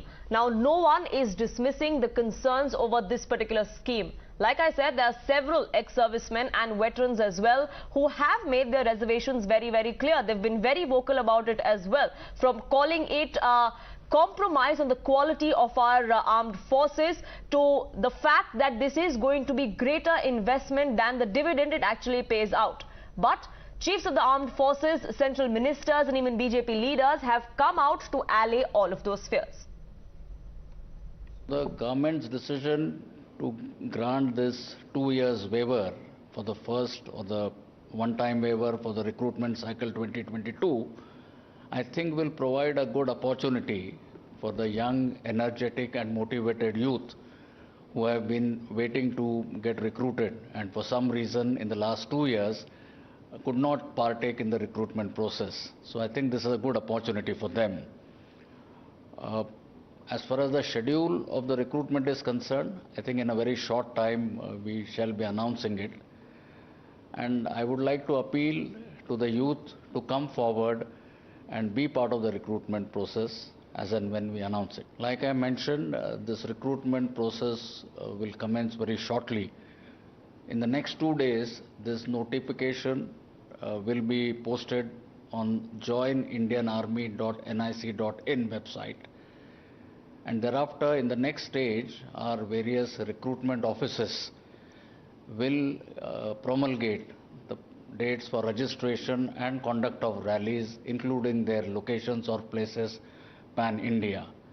And in all this, we will make sure that the prospective candidates do get adequate time for registration as well as preparation. And the first Agniveer? Yes, the first Agniveer we reckon will join our regimental centers by December and will be available for deployment in our operational and non-operational units by the middle of next year. अगर आप 18 साल में भर्ती हो रहे हो तो आपको 22 साल के बाद इतने कम उम्र के अंदर 4 साल की एक फौज के अंदर काम करने का मौका मिला है, इतना तनख्वाह मिला है, कुछ सेवानिधि पैकेज मिला है। आगे आप जाके पढ़ाई करना चाहते हो तो पढ़ाई करो, काम करना चाहते हो तो काम करो, खुद एक एंटरप्रेन्योर बनना चाहते हो तो बन सकते हैं। और हाल ही में सभी गवर्नमेंट ने, स्टेट गवर्नमेंट, सेंट्रल गवर्नमेंट ने कई रिजर्वेशंस ऑफर किया है। सो मेरे हिसाब से आपको, ये नौजवानों के लिए बता रहा हूँ कि आपको कोई संकोच नहीं होना चाहिए पहले चीज़ भर्ती होने के लिए, और 4 साल के बाद आगे आपकी जो फ्यूचर है ब्राइट है। So go with confidence and start preparing. मुझे ये बताते हुए खुशी है कि पहली भर्ती के लिए उम्र की अपर एज लिमिट 23 साल कर दी गई है। इस चेंज से नौजवानों को फायदा होगा। मुझे भरोसा है कि युवा बड़ी संख्या में भर्ती के लिए अप्लाई करेंगे। वायुसेना की भर्ती प्रक्रिया 24 जून से आरंभ होगी।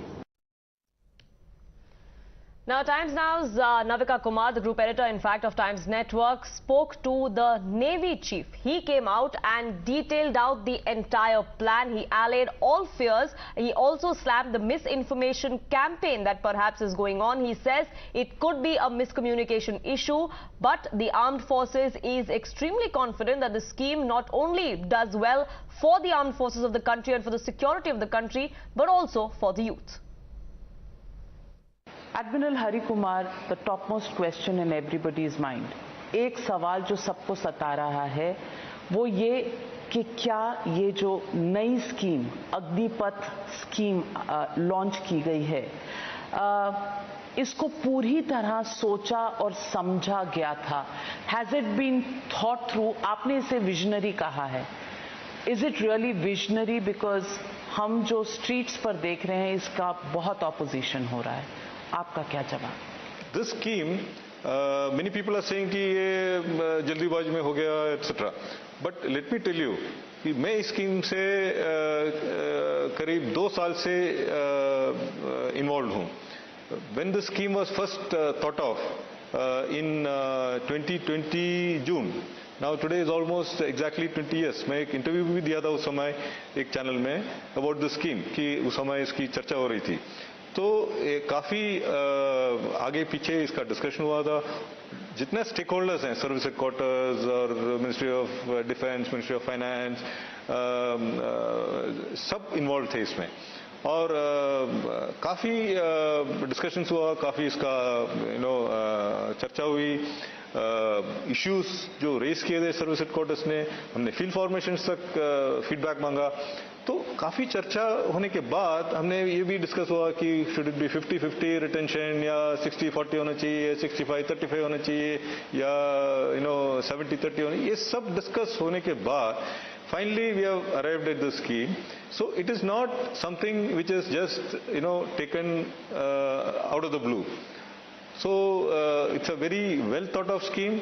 It is a scheme which is made in India and made for India.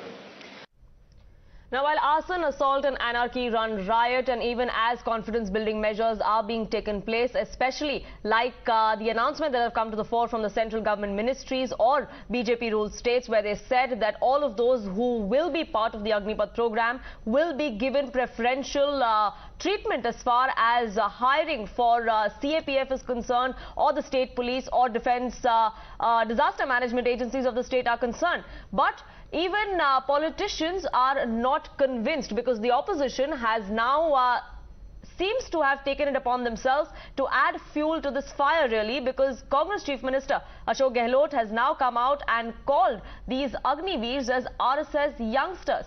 The centre, of course, is trying to appeal for calm and allay all those fears, but to no relent. Bharat के नौजवानों को देश की रक्षा व्यवस्था से जुड़ने और देश की सेवा करने का एक सुनहरा अवसर देता है। पिछले 2 साल से सेना में भर्ती की प्रक्रिया न होने के कारण बहुत से नौजवानों को सेना में भर्ती होने का अवसर नहीं मिला। यह सच्चाई है।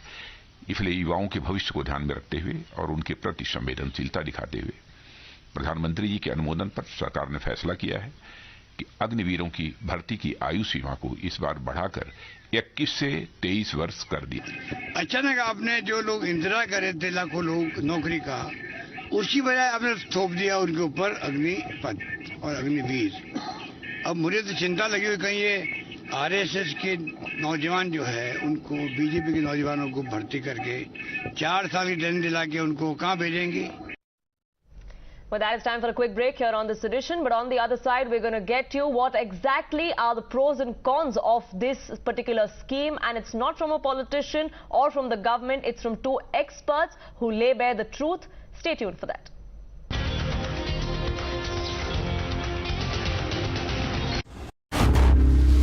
Times now. Action begins here. You use the word empathy. Many people will think, sir, that you're paying lip service to the term. Yes. Empathy is acknowledging that a genocide happened. That's your opinion. Let me finish. That's your opinion. Let me finish, sir. Why aren't you letting me finish? I'm not here to satisfy you. What did we set off? I can't ask you a question. Because you turn everything around. I'm sorry. I'm not. You use these words. Listen, this is my last warning. If you don't want a conversation, I walk out. If you don't want a conversation, I walk out. Simple. But Mr. Khurshid, if you're not going to allow me to frame the questions on the words that you yourself have used, then how can we have a conversation? I don't understand what ruls these are. No. Anyhow, You can ask me the question. Please understand. Khurshid साहब मैं बताऊं problem क्या है मैं आपको सच्ची बात बताता हूं and from the bottom of my heart I want to tell you this that the people from your party have been openly behaving like genocide deniers. They are denying there was a genocide. It's not a good thing. Number one, as a vice person, senior most leader, if you can just put some sense in their mind and say, okay, you don't acknowledge it, but don't be a genocide denier. Second problem with your party is that they are using this film as a collateral damage for their political battles, which is not a good thing. I always ask your party people, would you ever do that with Schindler's List? They will never do that. And good news is, yesterday a member of Parliament, of Scottish Parliament, in one of my events, after seeing that, he said that he is going to put a motion in Scottish Parliament. It's on record. The video will be out in next 1 hour. He said he's going to put a motion so that Scottish Parliament acknowledges it as a genocide. Your party, which belongs to Kashmiri Pandits, Pandit Nehru, Motilal Nehru, Indira Gandhi, would you pass a motion in Parliament saying that it was a genocide? If no, can you on TV say, yes, indeed, it was a genocide of Kashmiri Pandits? I have a very pointed question. Was it a genocide? Can I answer that? Yeah. Yeah, can I answer that? Yeah. Can I answer that? I have said to you already that this is a great tragedy. It's a great tragedy. And it's a painful tragedy. And I've also said to you that your attempt to express the truth about this tragedy is something as an artist you are entitled to do. But not everybody will agree with your assessment, everybody will agree with your treatment. Be that as it may. You are now saying that I should say what one MP in the Scottish Parliament is saying. Now, that's not for me to say here. You are asking me to convey a message to my party. I will happily convey a message to my party. My only difference with you today has been that you used the artist's or the filmmaker's technique by saying, Mr. Khurshid, your face looks helpless. Now, please don't do these little tricks with me. My face doesn't look helpless. I don't want to say, do, or act in... Is this a reform that is going to serve the forces, or is this not going to serve the forces? Let's begin that debate. Let's ask that basic question. All I want to say, viewers, today is that an effort has been made by a large number of military brass to come out and allay and assuage concerns. General Dawar, what are your concerns? Have they been addressed? First of all, thank you, Rahul, for getting me onto this your show. I think you're all discussing a very, very important subject. And before I say anything and answer your question specifically, I also would like to say that as we all appreciate the aspirations and the ambitions of the youth of India to join the Indian Armed Forces as a great calling and not as a mere employment agency, I would still wholeheartedly condemn what is going on as far as arson, hooliganism, and things are concerned. And I don't think these boys are the ones who are going to join the forces, because discipline is the bedrock of the Indian Army, and we don't want indisciplined people. And what is going around in the streets, destruction of property, government property, and things like that, we just don't approve it, period. Now I come to your question. You see, the Indian Army, and I don't have to repeat it, or the Indian Armed Forces, we are the first responders to any challenge which confronts our beloved country. Also, we are the last bastion of the state. Hence, whatever manpower requirements and equipment requirements we have, the fact remains that as far as manpower is concerned, both qualitatively and quantitatively, we have to get the best. And we have been getting the best, let me tell you, to serve the forces and die willingly and ensure the security and honor of the country. So, as far as this step was concerned, perhaps, why do you think the veterans today, a large number of veterans, I'm not saying all, a large number of veterans are today, not in concert with this step? Why? They're not looking for any self-employment. They're not looking for anything themselves, but they love their country. They love their motherland. And they will do so, which includes me very humbly, till our dying day.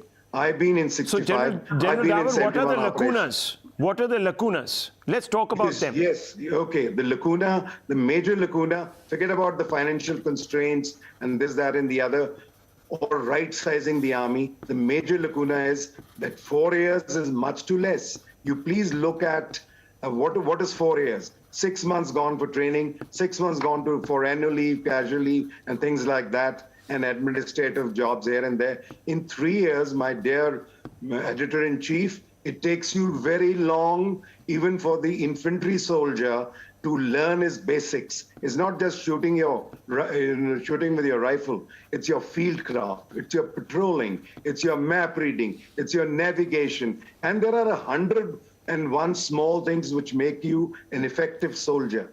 And of course, above all, the bond which is to be created. The unit is like your family, at times more than your family. Let me tell you that. And it takes you many, many years. And this short-term tenures, with all due regards, and I will also like to say that I've been part of some defense reforms committees and this, that, and the other. But the point is, you cannot have short tenure soldiers. Okay, can't have short tenure soldiers. Let's get Colonel Rathore to answer on that basic point. Allow me to first say that General Dawar and all veterans have undoubtedly served the nation, and we all salute their service. They have the passion, and so that's their connect, which will remain all their life. The Short Service Commission has always been there in the armed forces. A very large number of officers come via short service. The minimum service that they give is 5 years. Here, it's been introduced for the Jawans now, where it's 4 years. I spoke to some of the armed forces serving officers, and they mentioned that it's because of a technicality that they want to keep it 4 years. But 4 years or 5 years, 5 years short service has already existed, and General Dawar would have served with those short service officers. They have served well in the armed forces and have then carried on to the civil society, doing fantastically well for themselves, and carried the ethos of the armed forces as well outside. So these Jawans or the Agniveers who will come in and serve for 4 years, like I said, I trust the armed forces when they have thought about it to reduce the age of the serving soldier and therefore have these Agniveers trained. And mind you, the armed forces is getting the best of the best, which means it's just not the initial recruitment examination and therefore the person gets a permanent service in the armed forces. But they serve for 4 years, and the best of the best are then selected to serve the armed forces ahead. So again, I respect the concerns of the veterans, and I salute them for their service, but I trust the contemporary officers, the serving officers today, because the requirement, the conditions have changed. In the changed conditions, the changed requirement, I trust the current armed forces who have come up with this scheme. General Dawar, why shouldn't we trust those that are at the helm today to make the right decision?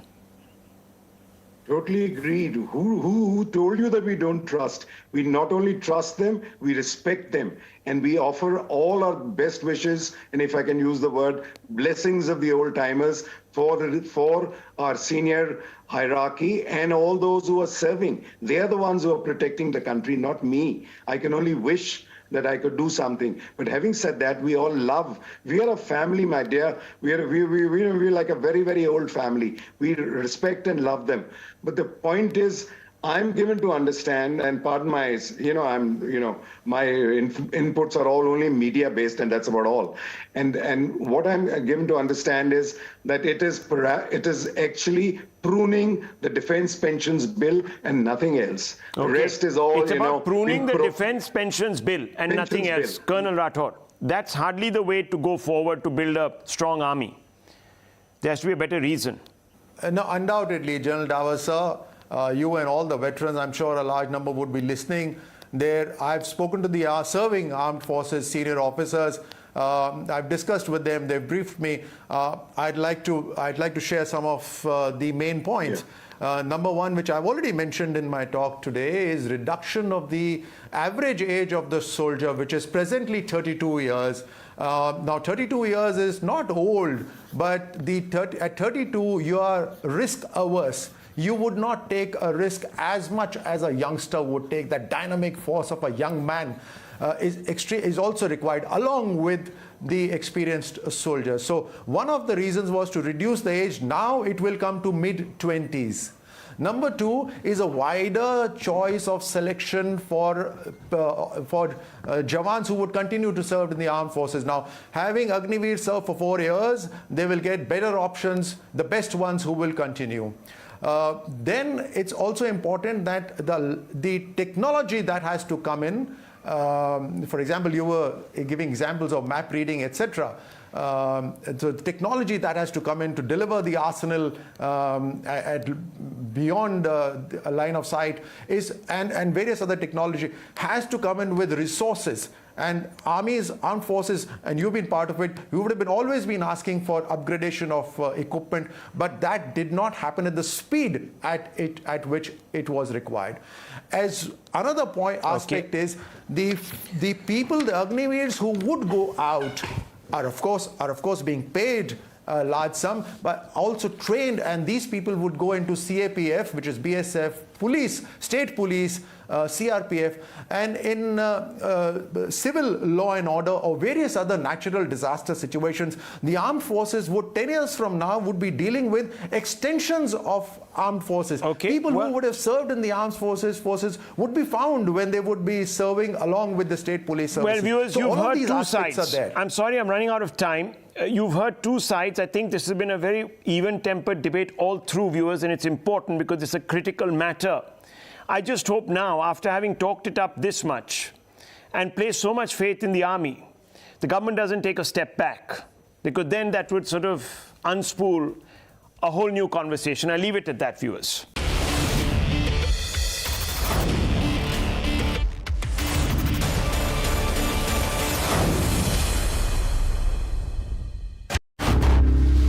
Times Now. Action begins here. When I see young Rahul Gandhi to go and stand with the Naxal supporting students, Tukde Tukde gang, give them ideological, emotional support, to stand with all those, sir, please trust me, there are pictures, there are photographs. He went there, he went to JNU, supported them. Rahul Gandhi is always found standing with the enemies of India. Slowly your party has started sounding as if you are absolutely anti-Hindu. And when I came to UK, people feel your party is now becoming anti-India. Please don't give me any explanation. Sir, I'm requesting it. Don't give me any answer. Just pass on this message to the great grandson of the great Kashmiri Pandit Shri Jawaharlal Nehru, so that he understands that he should not stand with anybody who picks up guns, violence, and terrorizes a community which is a minority in Kashmir. Thank you. I have to go, Rahul. Please excuse me. Well, I'm not going to come in anyone's way. I'll close this debate. We leave it at that. You go. See, you've said something. I have to say something as well. Or otherwise, you have rules by which. No, say, finish, sir. Finish. I'll wait. Pass judgment on my party. No, what do you mean finish? What do you finish? You let somebody say something and you don't let me answer. What is wrong with you? What is wrong with you? What is wrong with you? Please take it that I'll never come back to your program if this is the manner in which you will function. I'll never come back. You've made a whole statement has been made at the end of the program and you haven't allowed me to reply. You said you wanted to hear from Mr. Agnihotri. I have the social media. I'm going to No, please go ahead. Finish. We haven't finished. Finish. Make your response, sir. Mr. Agnihotri to pass judgment. So please take my response. I am. My response is that Mr. Agnihotri, it's your point of view. I'm giving you my response. This may be Mr. Agnihotri's point of view. This is not a point of view to which I can accept. What happened because of the attacks of the extremists in the state in which they destroyed many of our leaders has nothing to do with students who have an ideology in JNU or any other college. Now, no, sir, you are wrong. You are no. Sir, they celebrated the killing of 76 CRPF jawans. Sir, please, the same students celebrated the killing of 76. I'm sorry. Why are you defending these students? Take it from me. If anybody celebrated the death of our leaders, at the hand of extremists, I am saying to you, they are betrayers of this land and they are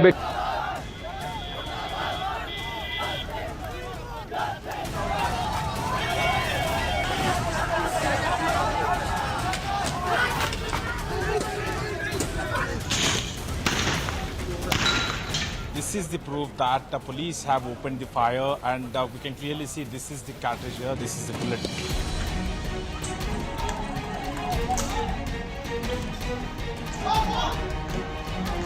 ऐसा लोग हमला करेंगे 48 लाख के चोर पे रख रहे हैं। देश के जवान हैं, देश की सेवा करने के लिए जा रहे हैं, बिकने के लिए नहीं जा रहे हम।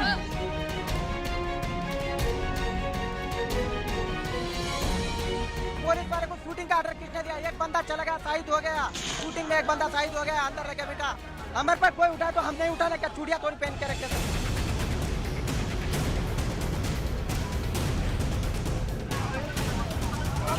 डर लग रहा है क्या? किस चीज का डर लग रहा है बेटा आपको? अच्छा बेटा कोई बात नहीं, बेटा बैठ जाओ। किस चीज से डर लग रहा है बेटा आपको? हम ये मांग कर रहे हैं कि इस योजना को खारिज किया जाए, परमानेंट भर्तियां की जाए।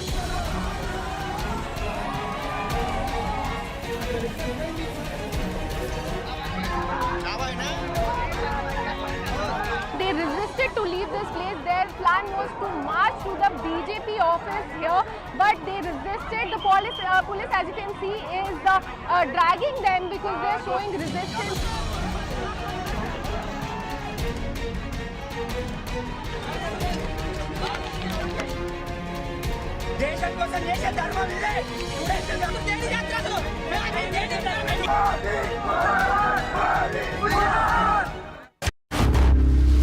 Times now. Action begins here.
this is the proof that the police have opened the fire, and we can clearly see this is the cartridge here, this is the bullet.